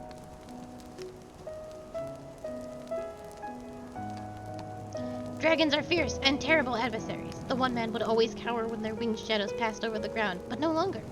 They had learned that a battle-weary Dravanian was easy prey. Thus did the One Mind decide to heed the words of the black-robed men. The One Mind would call forth our god and unleash its blades upon the dragons. Dravanian lands would become Nath lands, and ever larger would grow our domain. But our god ever hungers. The price he demands in crystals far exceeds the rewards for his war. We have Vath despise and revile his insatiable existence.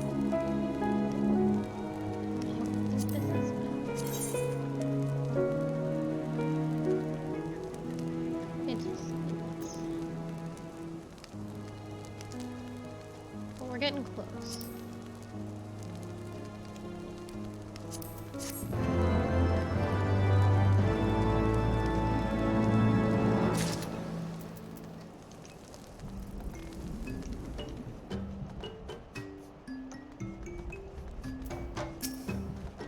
The beast tribes have ever summoned their gods out of necessity. That the Nath should do so out of mere covetous sets a worrying precedent. Ever a wounded dragon is a dangerous opponent. These ant-men did well to overpower one. Ysael seems troubled by the Nath's war of expansion. I call upon the power of a primal for the greater good, conscious all the while that I do so at great cost to the land. I reason that it is a necessary evil, and willingly shoulder the burden of my sin. In struggling that such crimes can be justified, you may argue that I presume too much, but you must surely see that I am well aware of the magnitude of my transgressions.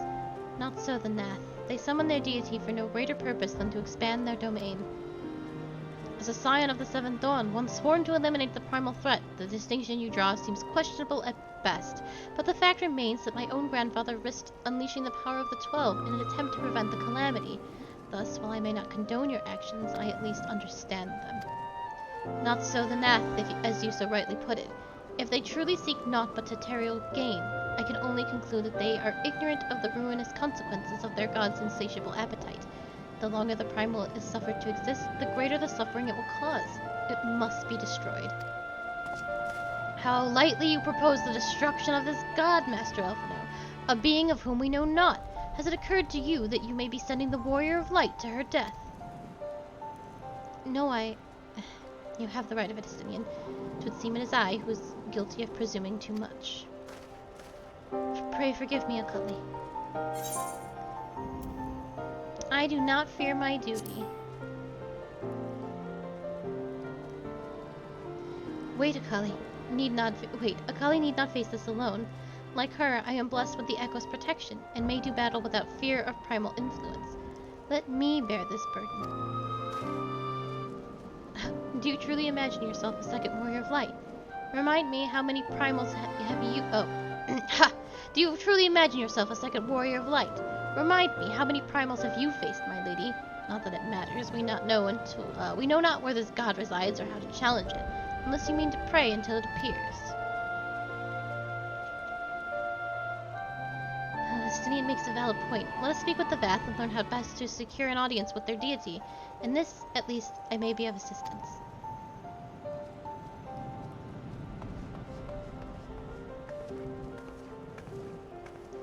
The young lord certainly appears eager to prove his worth.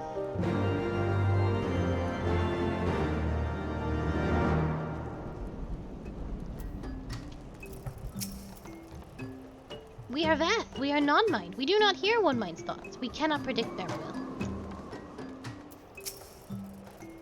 There must be some way of infiltrating the main colony.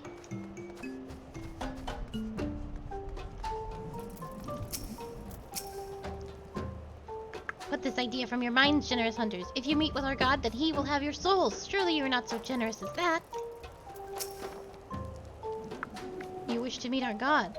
Offer yourself a sacrifice, and you will soon be brought before him. We would mourn the loss of such generous hunters, however.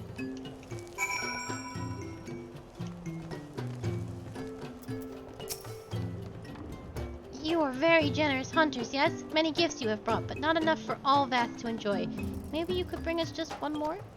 We are very fond of Naka flesh. Yes, the meat of a young Naka would make a fine repast. Are you kidding me? Angry.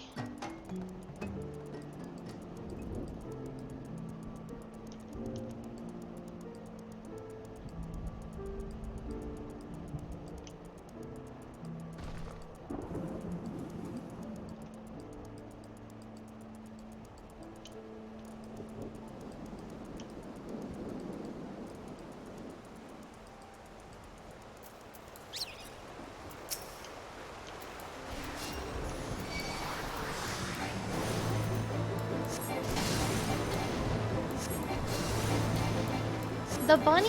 You hate the bunny, man?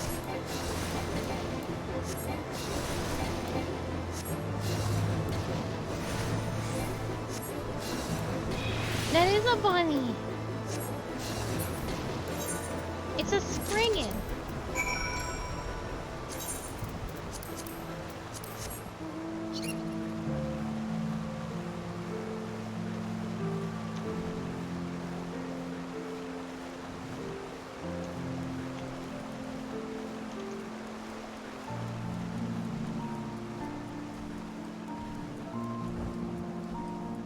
This is outrageous.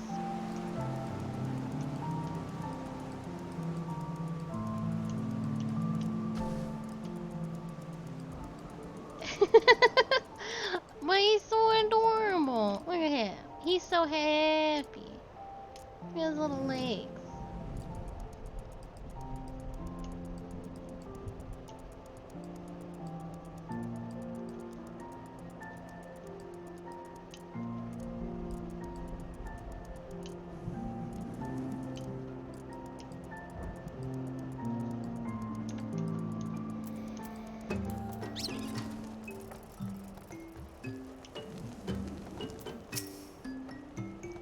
We've asked to enjoy our Nanka flesh. Have you been out hunting yet? Oh wait, they have new dialogue. The Vath tell me that their tribe is not accustomed to giving each individual a name. It seems they've only grasped the concept after they began trading with the hunters.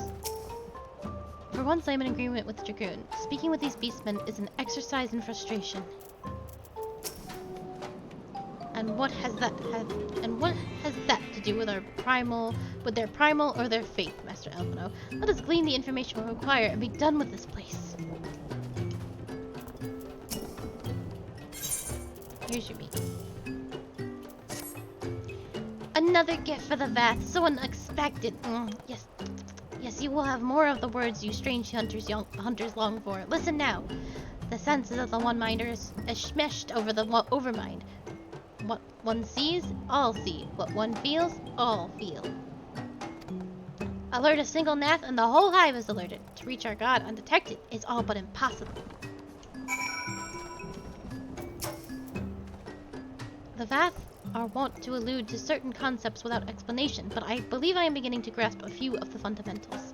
From what I understand, the king-like Overmind sits at the center of the Nath society, and its presence somehow allows its subjects to communicate without need for word or gesture. These Nath, the one who inhabit the larger hive, are known as the One-Bind, and it is by their combined will that the primal was summoned. Those who reside in the smaller hive, however, are the Vath, or the non-mind, who, for reasons that yet escape me, seem to have been excluded from the telepathic bond which connects their Nath counterparts.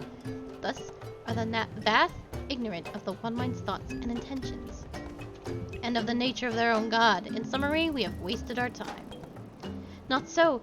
Perilous though it may be, the Vath did furnish us with one certain method of approaching the primal, as sacrifices. Should we allow ourselves to be captured in the inversions of the colony, the Nath will bring us before their deity to make an offering of our souls. Alphino wishes to review Ysael's plan for infiltrating the Nath hive. Forgive me, but let us be clear about what it is that you propose. You mean to say that you would deliberately poke the Nath, surrender yourselves into what might generously be termed their custody, and then wait until their god arrives to claim your soul? Aye, that fairly well describes my plan. You will join me in this endeavor, will you not, Akali?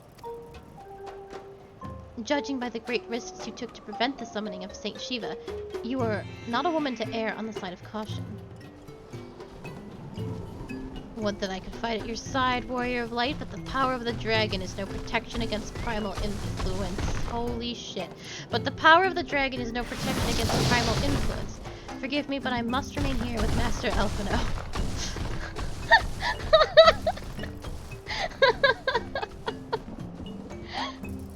God damn it.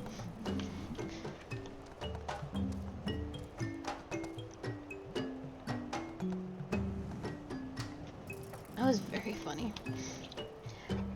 Then it is settled, Kali. You and I shall challenge the guards at the entrance to the colony. Once the hive is roused, we shall feign a brief show of resistance and then allow them to take us prisoner.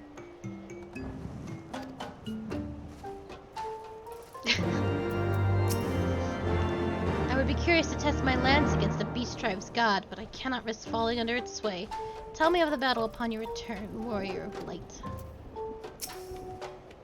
Estinian's words stung me more than I care to admit. It would seem I have begun to take your victories for granted. Do be cautious, my friend. Damn right. You're a little shithead. You tell him what it's like, Estinian.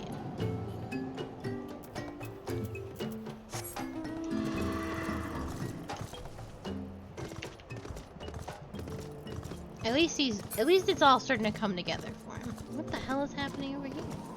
Oh, people are doing fate for their relic weapons.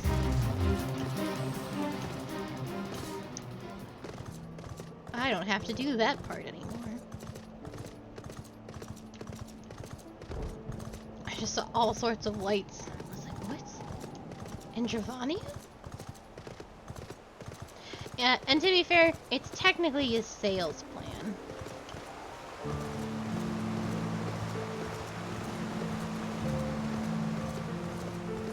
But Alphina was also like, just go fight it, forehead.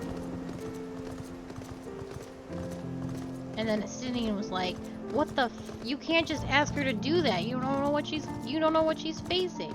And Alphina felt bad, but then Ysael was like, let's just go fight it, forehead. So whatever.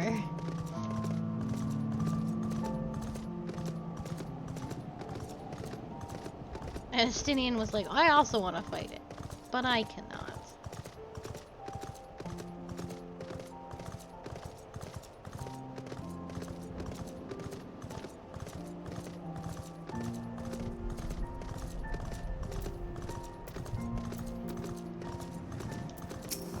Hello, take me to your leader.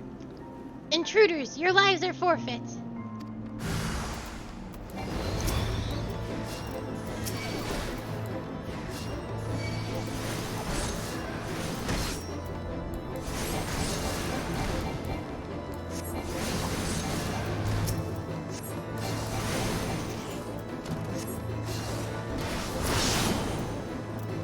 Oh, I'm down. Oh no.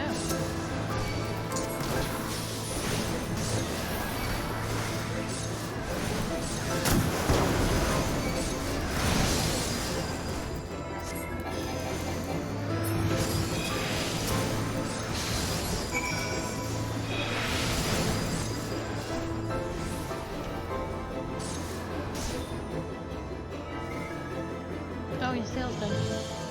I understand.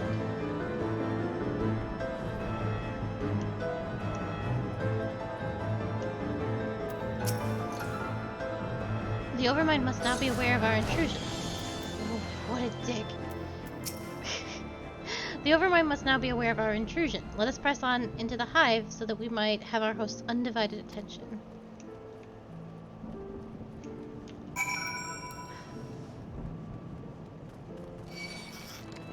I'm busy.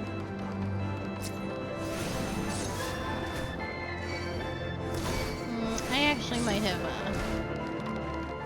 really done myself a disservice these next couple of seconds here.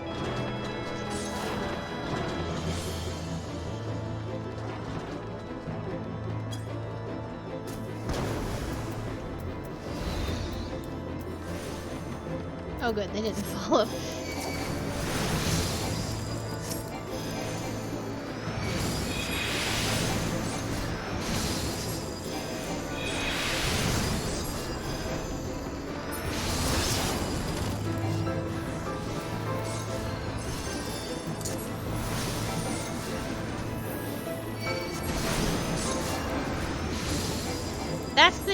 technically the plan. That's not how it works actually in game. That would be weird. Can you imagine? I would simply be dead.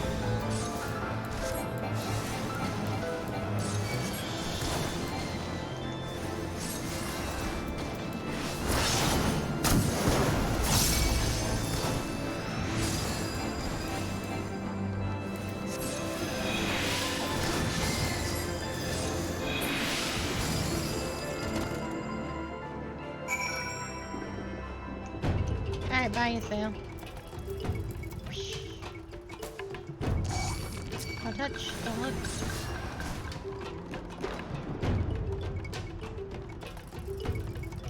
Excuse me. I want that. I want that though.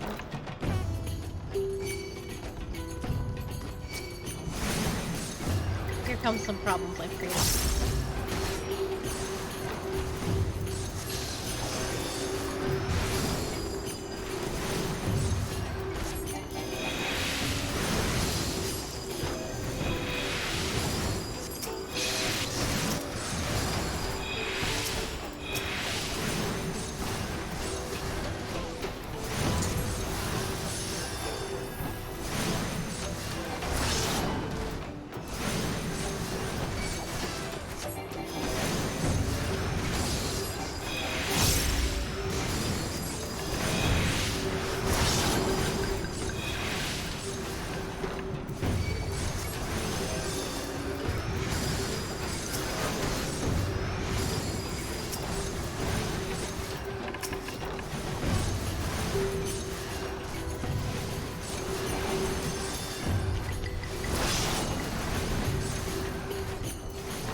Dangerous.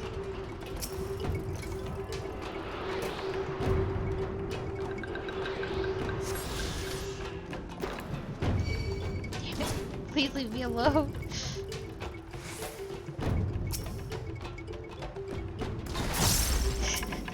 Stop it.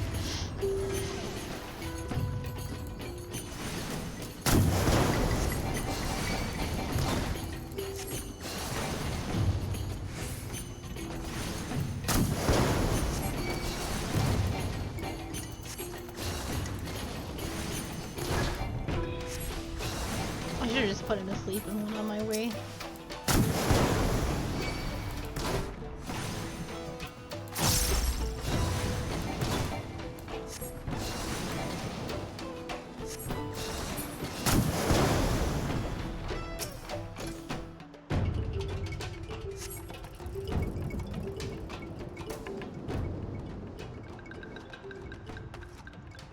That should be sufficient. If we did not have our host's full attention before, we must surely have it now. Once our audience with the primal may be granted soon after our capture. Pray advise me once you have steeled your mind for the battle to come. My mind is steeled. Like a trap.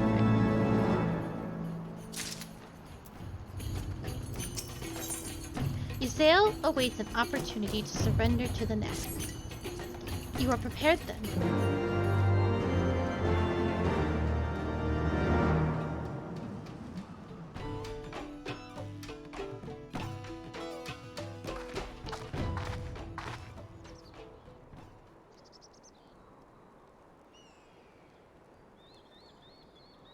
Hold here, Akali. When the Nath come, we offer no resistance.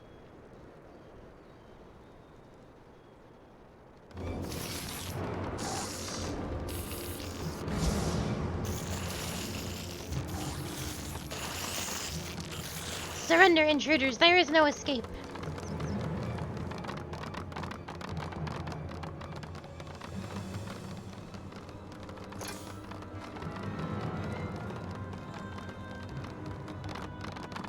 Enough, we surrender. We throw ourselves upon the mercy of your god.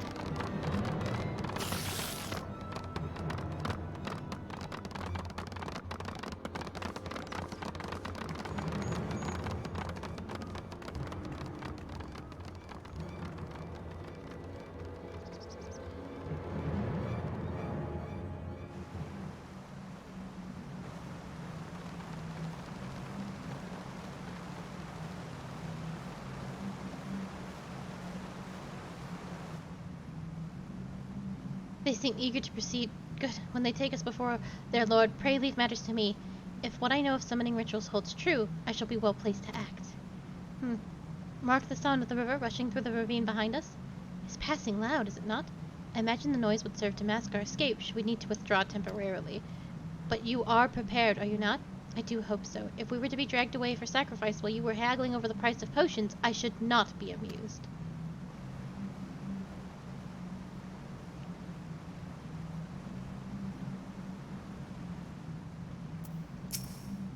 Though I dismissed Master Alphino's concerns, I confess that I did wonder how the Nath might treat their prisoners. Happily, it would seem they are not wont to harm sacrifices, nor even to disarm them. Plainly, they imagine their god invulnerable. The plan goes better than expected. Show me this god! I'm gonna kick his ass.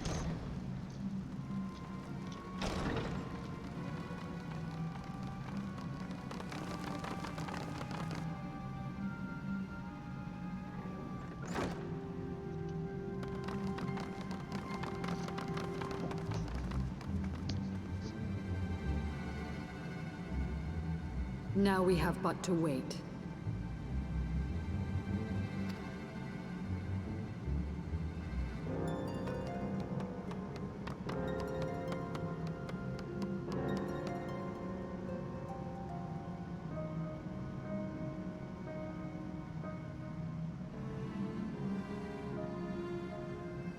O Lord Dravania, master of the sacred blades, wrath of the colony, conqueror of the world, hear our prayer. Pray grant unto your devoted children the gift of your divine presence.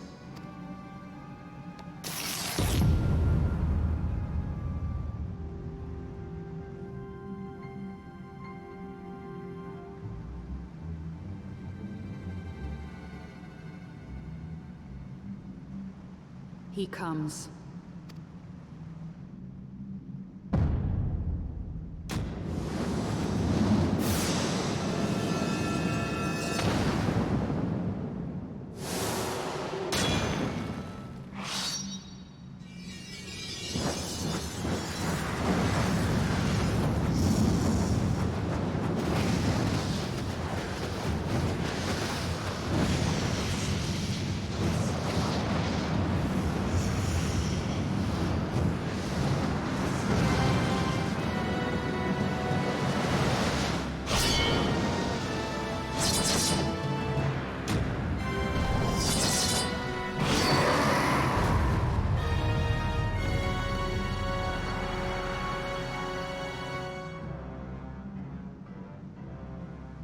All strength to the colony.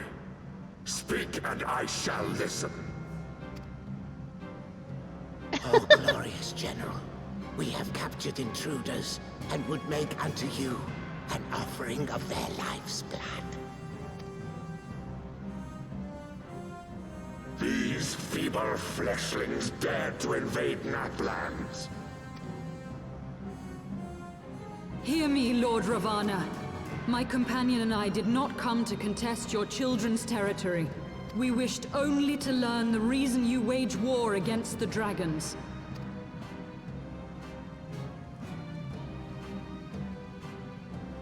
Thou wouldst flirt with death merely to satisfy thy curiosity. Wherefore should the glorious conquests of the Nath concern thee so, Elezen? Mayhap thine own kind struggle against the worms fareth poorly, and thou art desirous of a pact. We crave no alliance, Lord Dravania. Only peace. We would bring an end to our war with the dragons. Yet so long as they remain embroiled in this conflict with your children, our goal shall remain out of reach. Never before have the Nath risen up in such numbers, and never yet with you at their head. Why do you lead them to war? Thy question hath no meaning. To live is but to fight.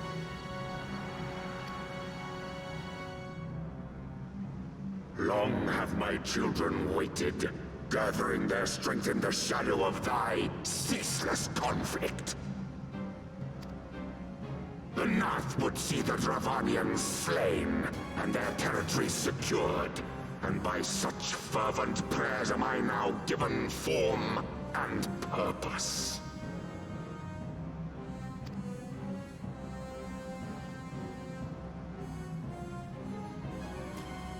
As I feared, your very existence is an obstacle to our goal.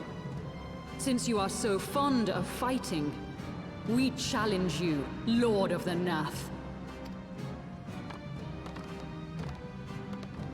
And should we emerge the victors, I would have you swear to withdraw your soldiers from Dravanian soil.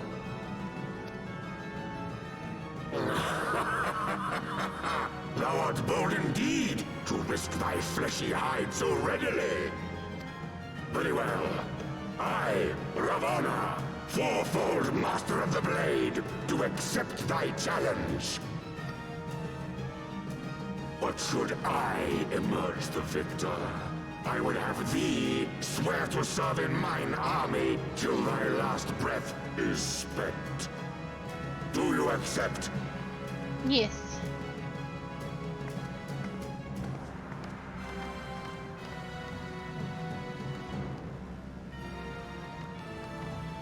I do. And I believe the first bout is mine.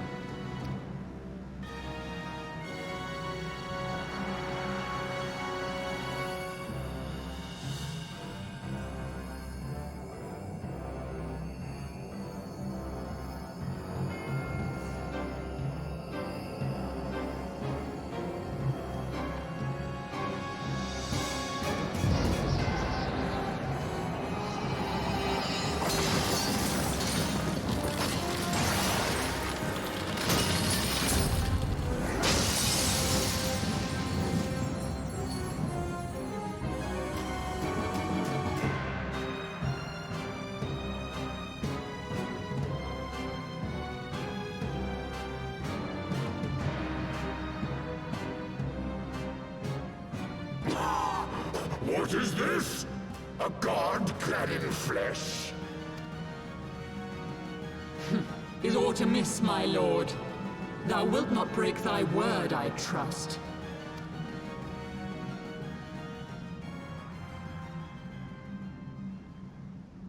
Mine oath is unbending as steel, little goddess.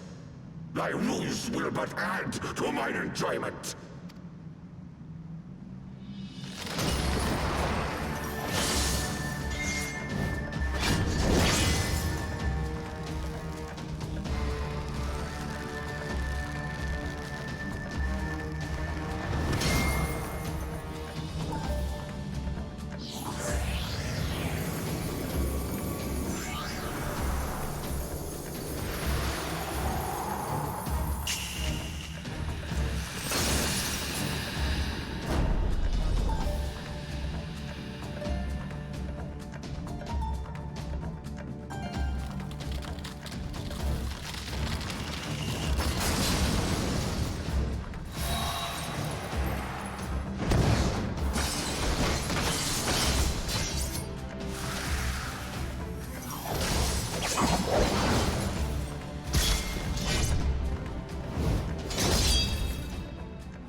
I thought myself stronger.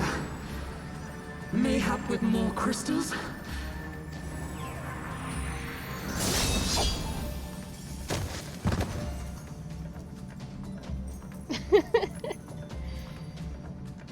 Be thou god or maid, thou art nothing to me. And what of thee, mortal? Art thou warrior or craven?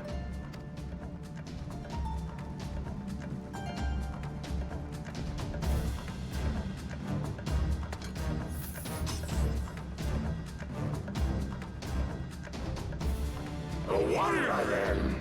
Good! Mayhap thou will provide more sport than thy feeble companion.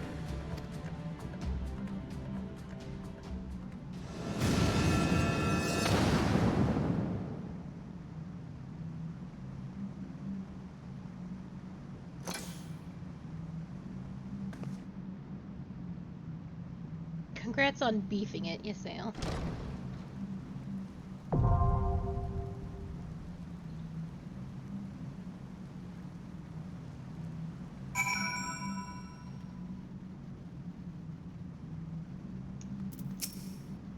Forgive me, I was overconfident.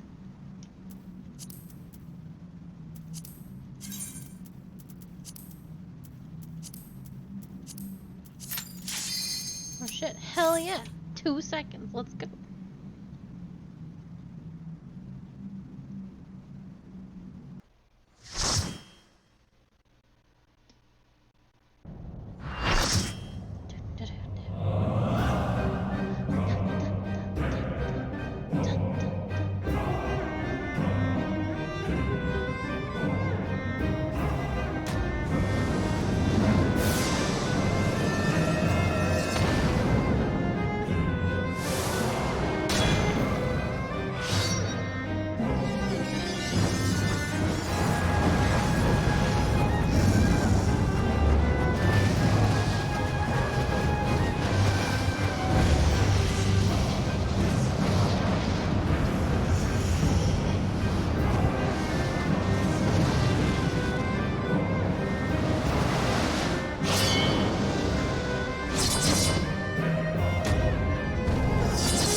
To the song of ringing steel!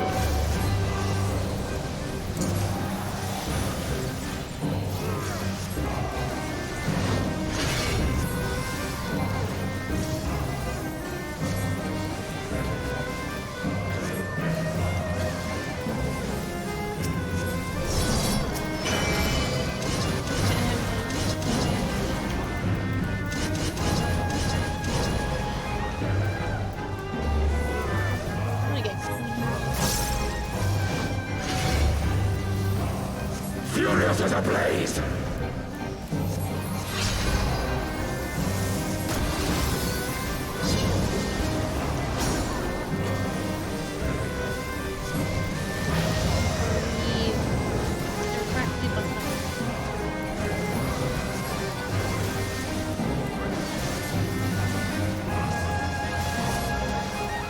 Perish! Oh, I was away from it. Bleed!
make that clear.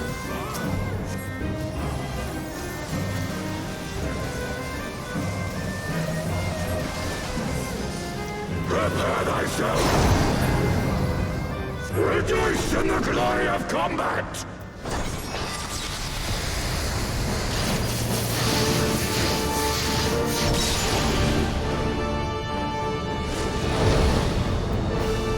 Unyielding of the earth!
He's gonna attack them in the order of which those numbers are.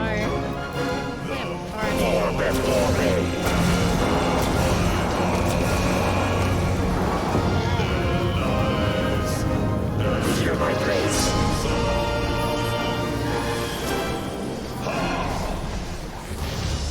Perish!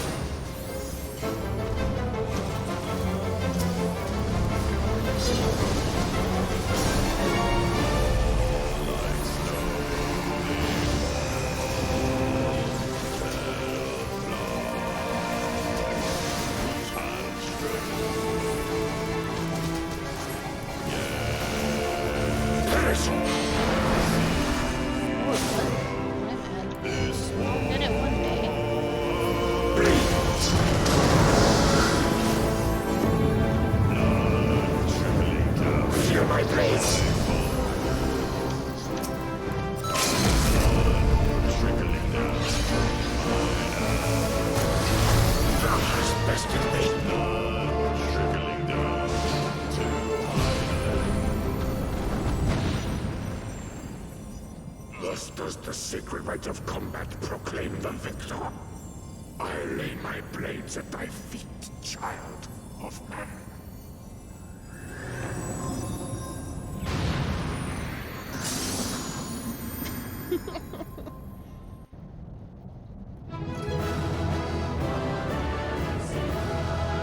So, he broke some of the gate, and if you had got pushed off, you could have fallen into the abyss. And you would have been dead for the entire match, because you can't resurrect people who have fallen off the edge in A Realm Reborn and most of Heaven's Door.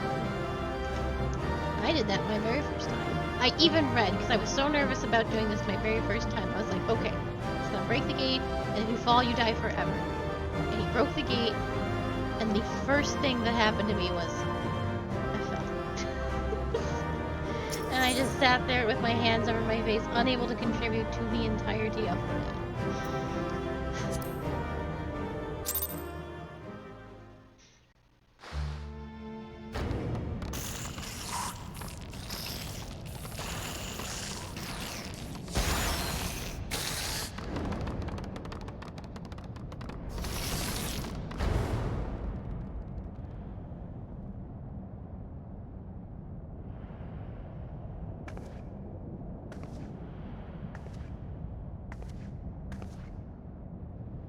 You do not disappoint, warrior of light.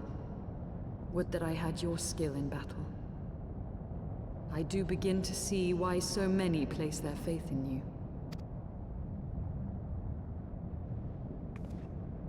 For all his savagery, I do not think Ravana one to break his word. Provided the dragons do not trespass upon Nath lands, they should have little to fear of the Primal's biting blades.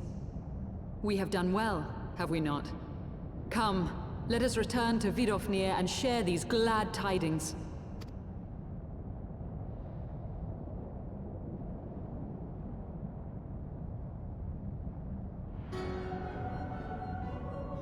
Once more you achieve the impossible, bringer of light. But with every mortal heart that succumbs to fear and fury, another voice is joined to the chorus, beseeching divine succor. Oh, I forgot how good Iggy Orm's voice is. I love At their bidding, warring gods will shake the firmament, and your world will be consumed in the swelling storm of chaos.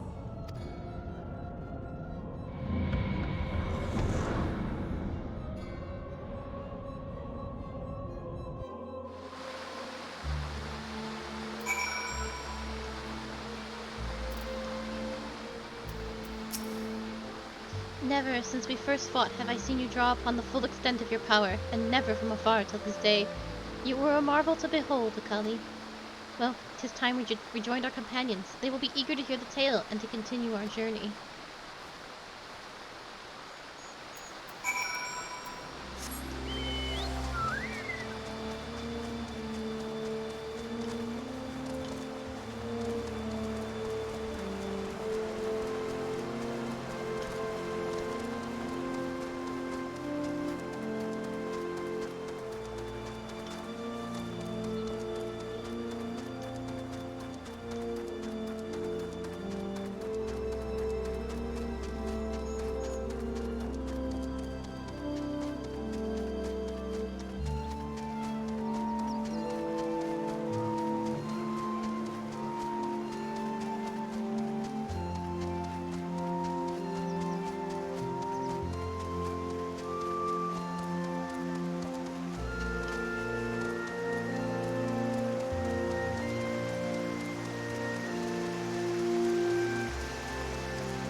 The Ant-Man's god has fallen then. Impressive, warrior of light.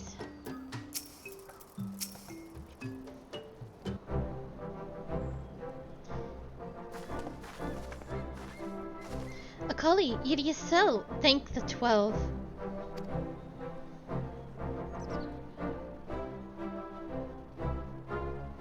Lord Ravana, you say? How curious that the Vath never mentioned his name. Are you quite certain he will keep his word? There was honor beneath his savagery. That we survived the encounter at all was a miracle I must contribute to Akali. Never did I doubt you, warrior of light, unlike some. You were gone so long that Master Alphino here nigh lost his wits with worry, fretting like a maid for her sweetheart he was. Astinian, was that truly necessary? Not truly necessary, but certainly true. What matters is that the primal is banished and our promise fulfilled. We should return to Vindofur without delay. Lest you forget, this was but a means to secure an audience with the worm, Svelgar. Nidhogg's minions will not be halted by idle chatter. Come now, we must make every moment count. You are unkind, Astinian. For all his experience and intellect, Alphino is still just a boy.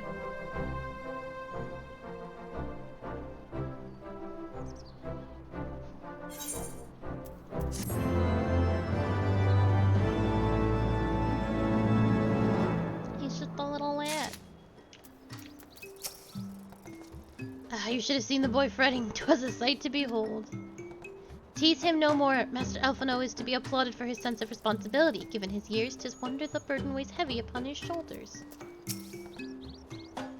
'Tis natural for him to feel concern for his companions. Oh, there he is. Elfino is keen to inform Vindvafor of Lord Ravana's defeat. Shall we be on our way to annex Trine, then? I would not have the dragons think that we have forgotten our bargain.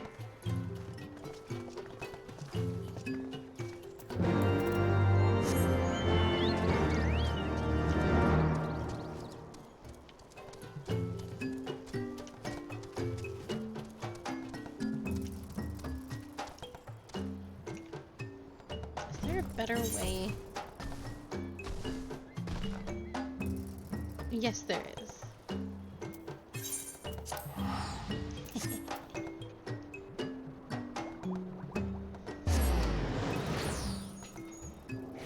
Yeah, that was all to have a conversation with a dragon.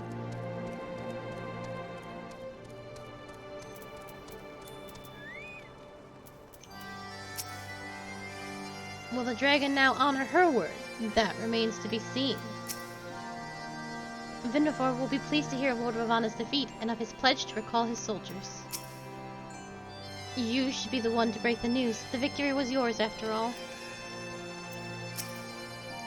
Thou art returned, little one. Hast thou abandoned thine ill-conceived contest with the Nath? Nay, my friend, we return in triumph. By Akali's hand was the beastman's god, Lord Ravana, laid low. In his overconfidence, the Primal swore to withdraw his followers from their lands in the event of his defeat, a promise we believe he will keep. The Nath shall trouble you no longer. The deity is slain, then? How does his thou contend with his biting blades? But the particulars matter not. Thou hast fulfilled thy promise, and I shall fulfill mine. Attend me, mortals, high unto your deepest reaches of morn, and there shall you find the halo, the altar from which you begin your ascent to the summit of Salmo. But be fairly warned, the minions of Nidhogg shall not lightly suffer your presence on that sacred mount. By our struggles within the cavern, shall I judge your party possessed of sufficient fortitude to proceed. We shall not disappoint you, Vindvafor. If memory serves, the Cavern of Morn is entered from the second floor of the central tower. Let us begin the climb. I know where I want to stop, so we're going to end up going a little bit over, but it'll be a good place to stop.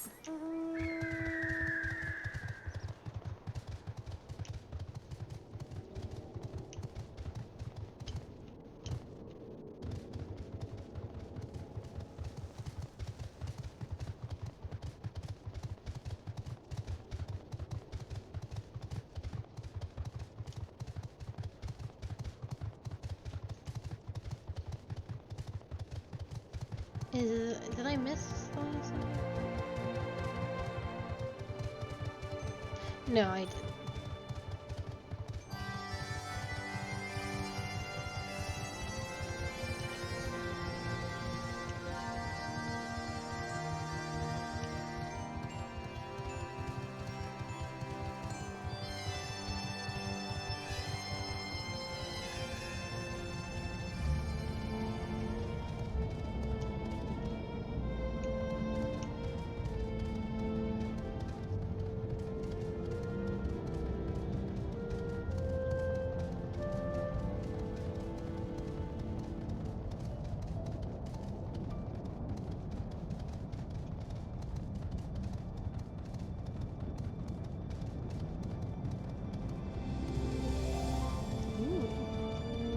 All for me.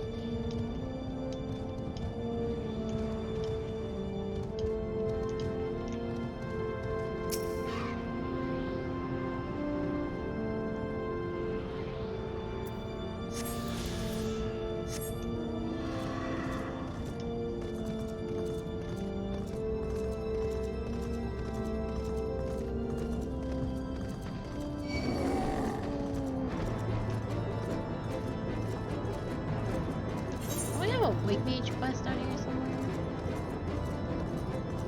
Where is my white mage quest? Oh, she's still in Western. Oh, in the middle of Western quests. Okay. When I get some better gear, we can go do that.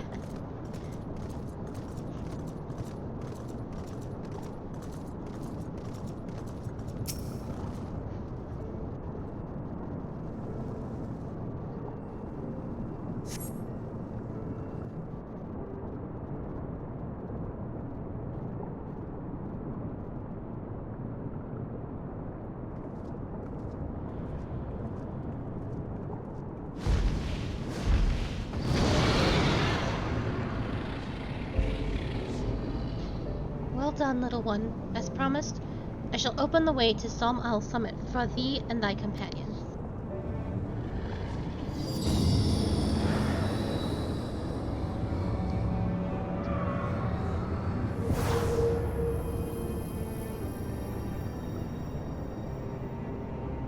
Heed me now, children of man. The domain you seek to enter hath not seen visitors of your kind in nigh 1,000 years. Though I freely grant you passage, your presence will not be welcomed. To my kin, this mountain is revered as holy ground and resting place both. Where you the minions of Nidhogg during their ascent, for 'tis certain they shall take great offense at your intrusion. We are grateful for your warnings, gentle Vindofur. My final words are for thee, Dragoon. Have care to keep the stolen power thou wieldest in check, lest you breed further despair. Estinian? The way is open. Let us not tarry here. A moment! Shall we blindly forge on, knowing the dangers that await us? Tiamat herself is said to guard this peak. I do not fear Nidhogg's consort. Any dragon foolish enough to bar our paths shall feel the sting of my lance. Spoken like a true butcher. Need I remind you that we come to parley a peace? Let us be clear, heretic. 'Twas to save Ishgard and her people that I first lent my support to this doubtful venture, and 'tis for their sake that I now go to speak with Hraesvelgar. But I said nothing of Teoman. Should the opportunity present itself to rid my people of one of the deadliest enemies, I shall take it. That is my duty as the Azure Dragoon. You are beyond redemption. Will you accomplish nothing by bickering? If we are to meet with Hraesvelgar, our path leads up the mountain. We shall defend ourselves if attacked, but avoid conflict wherever possible. What other choice do we have?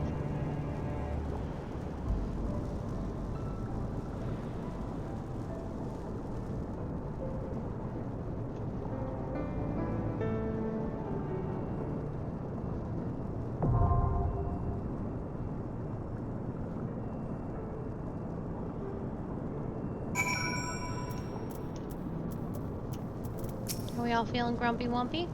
I feel the weight of Dravanian rancor pressing down upon me. A dragon lost to anger is beyond all control. This I learned to my sorrow when I unleashed the horde upon Ishgard. We shall defend ourselves if attacked, but avoid conflict wherever possible. What other choice do we have?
You're supposed to tank everything by the flowers so you don't deal with spore clusters, which poison the party uncontrollably.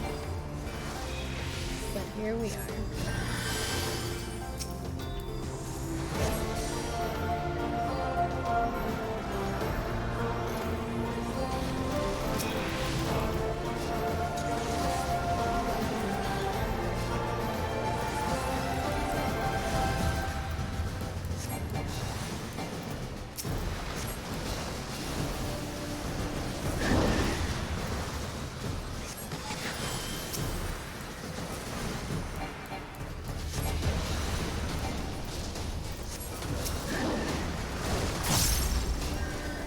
Much.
It was very gross.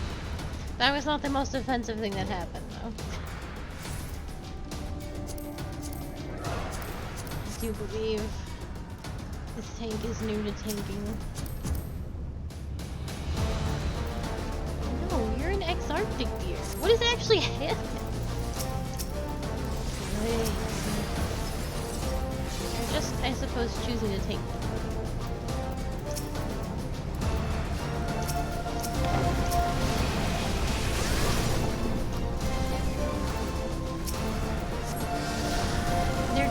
Running and spinning all the monsters, which is making it very hard to take a look. Specifically Archer. Standing in lava.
about to fall.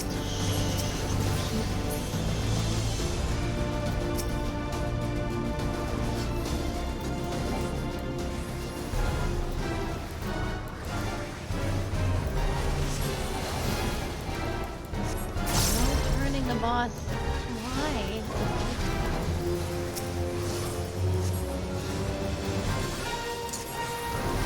Why the spin?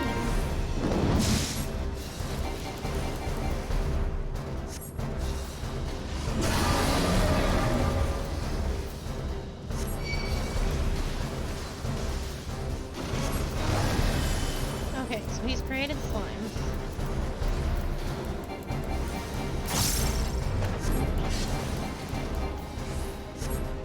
I don't know who's got what. Oh good, somebody did. Maybe. Gotta get together.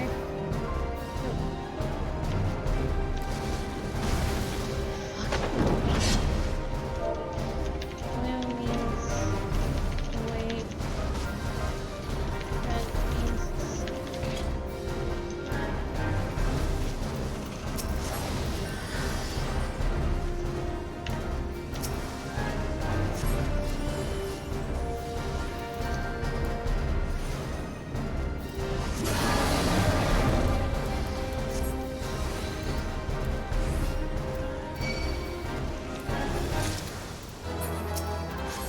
and green's gotta get destroyed.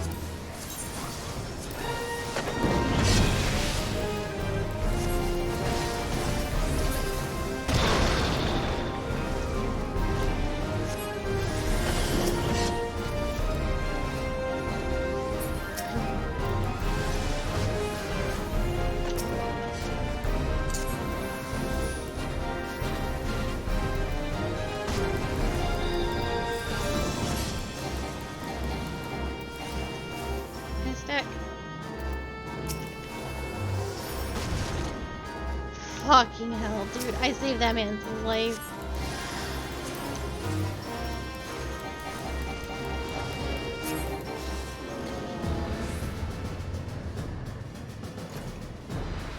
It is very cute. Why are dungeons always like this when I do them on stream? I never have these kind of problems when I'm just doing my roulette. But it's always like nobody listens and nobody wants to do the things, and I have a... What are you? Explain yourself to me. I have someone who has finished the game in their main class, unable to tank. Like what? Why is this happening?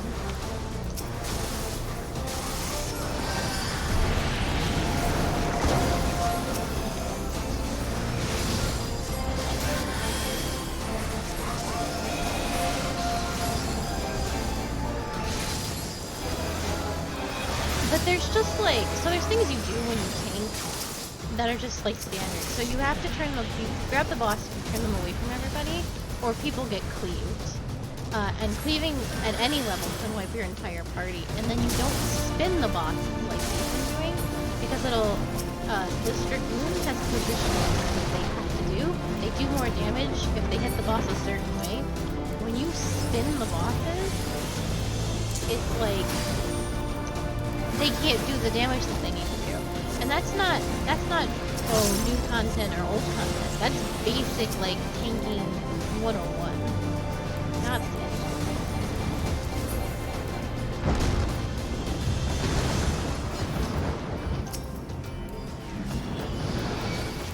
Bubble for that. Oh! John Thank you Lamar for the 125. Thank you so much.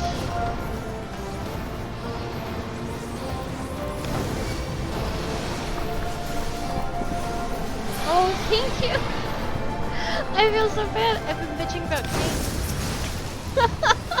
Thank you very much. It's very sweet of you. Subs always happen when I'm at my self-gift.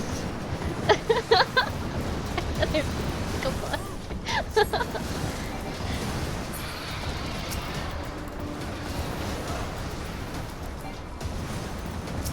But thank you, I appreciate it so much.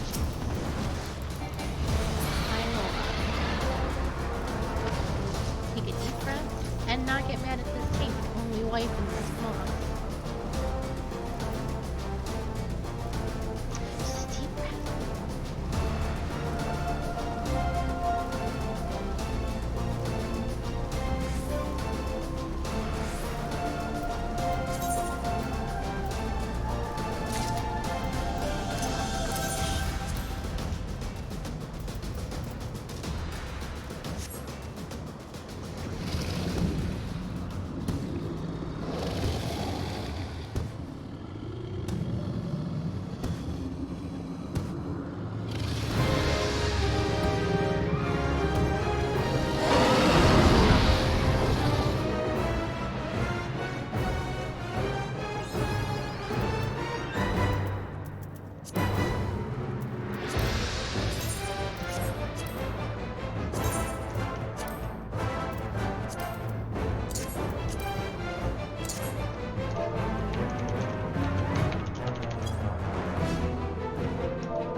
I'm stopping the problem before it even begins.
they didn't know the fight, but they did ask at the beginning what they needed to know.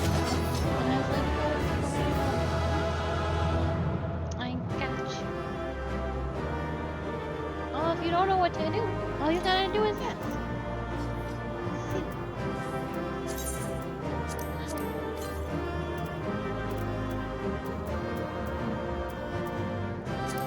Oh, I do need a darkness. Give me that.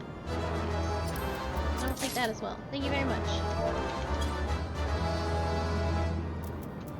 Those things belong to me. Did I get something?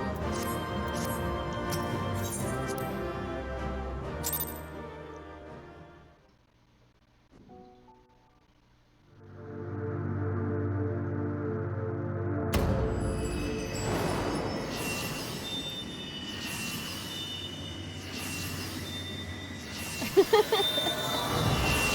true, and you should say it.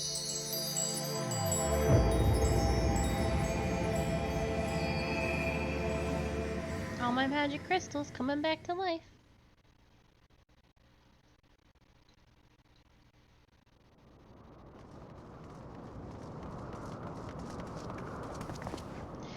A collie?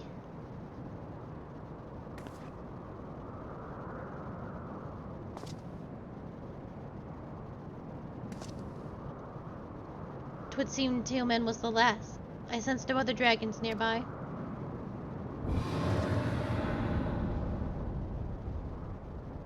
What is happening?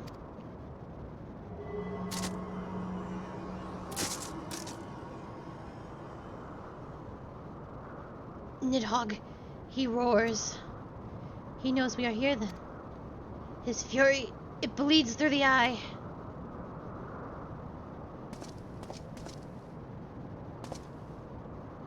Fear not, I am yet my own master. But the damned worm's wrath burns hotter than flame. Come, the heart of the dragon's homeland yet lies before us.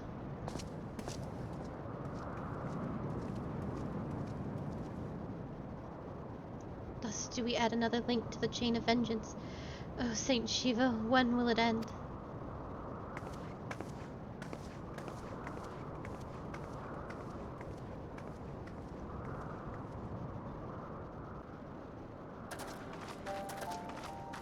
To the peak of Som Al, at the end of a perilous mountain path, whence could be seen a string of pearl-like islands floating impossibly atop a sea of clouds. To a domain where dragons and men had once lived in harmony, whose majesty no mortal eye had glimpsed for nigh on 1,000 years. They came.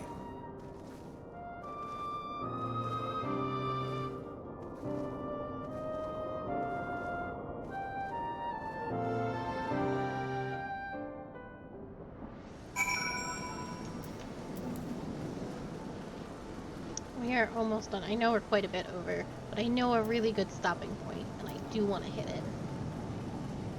Well, it makes sense, so we have to do a few more side quests.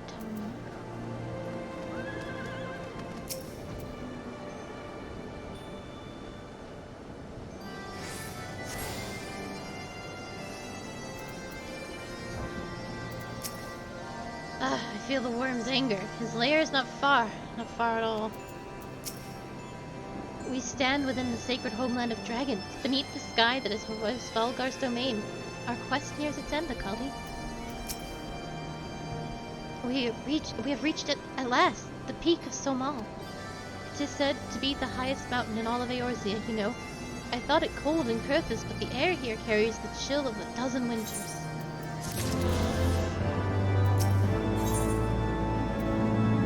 Alphino ponders the means by which you might find Svalgar. Now that we have scaled the mountain, there remains the problem of finding Svalgar himself.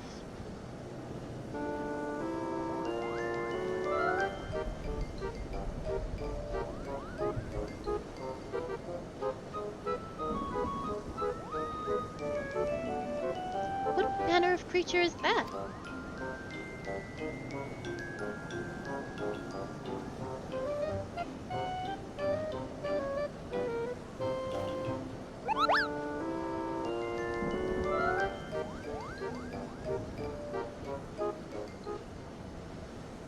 Golly, do my eyes deceive me, or was that a Moogle?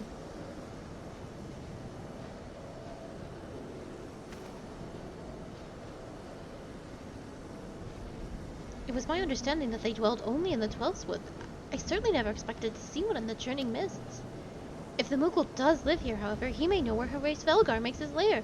Quickly, now before we lose the creature completely. You're right, it's a cat-bat anglerfish. You've got a keen eye for animals.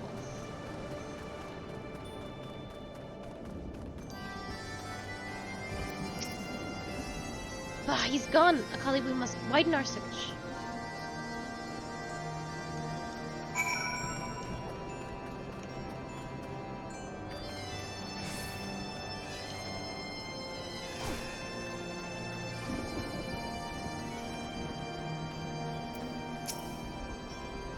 We did see a Moogle, did we not?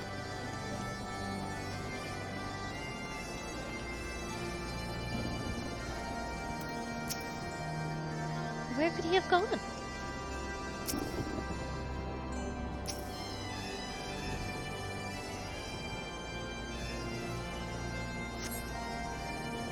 I have heard tales of these Moogles, but this is the first time I ever laid eyes on one.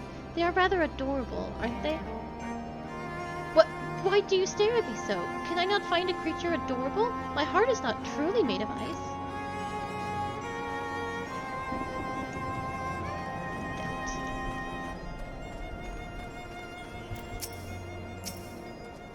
A Moogle, did you say? I am unfamiliar with the breed, but I shall search for one nonetheless.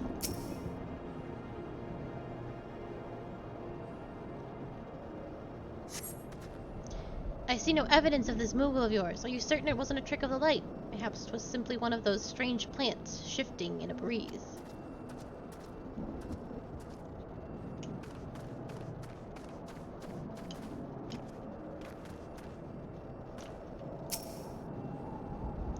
The nearby air appears warped. You sense that concealing magics are at work.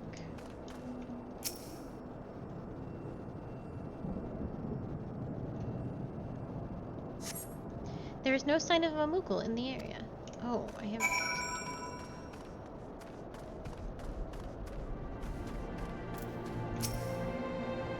I'm sure I glimpsed the Moogle fleeting in this direction. Could he be concealing himself with magic? Alphino seems convinced that the Moogles hold the key to finding Horace Velgar.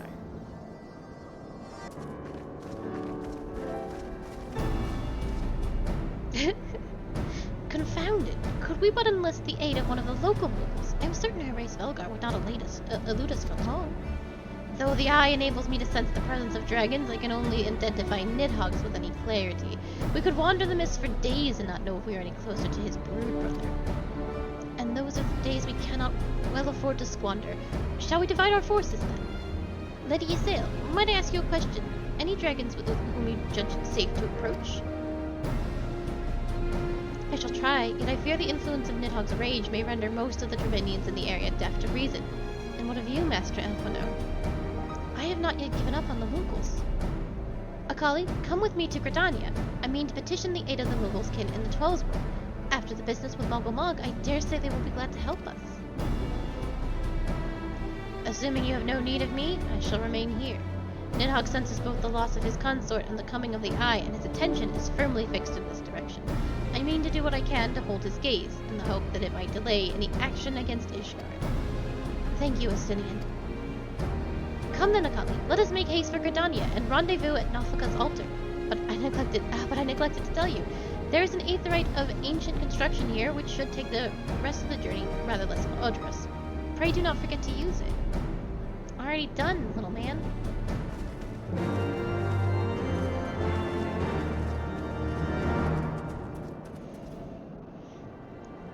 And that is where we will call it. Because we have to go all the way back to Gridania. So that is what I shall do. And I will start there. Well, I won't technically start there. I have some side quests to do. We're going to do Red Mage Alchemist, and I'm hoping we can get one more level on the Dark Knight. No, I probably won't. What level is my Dark Knight?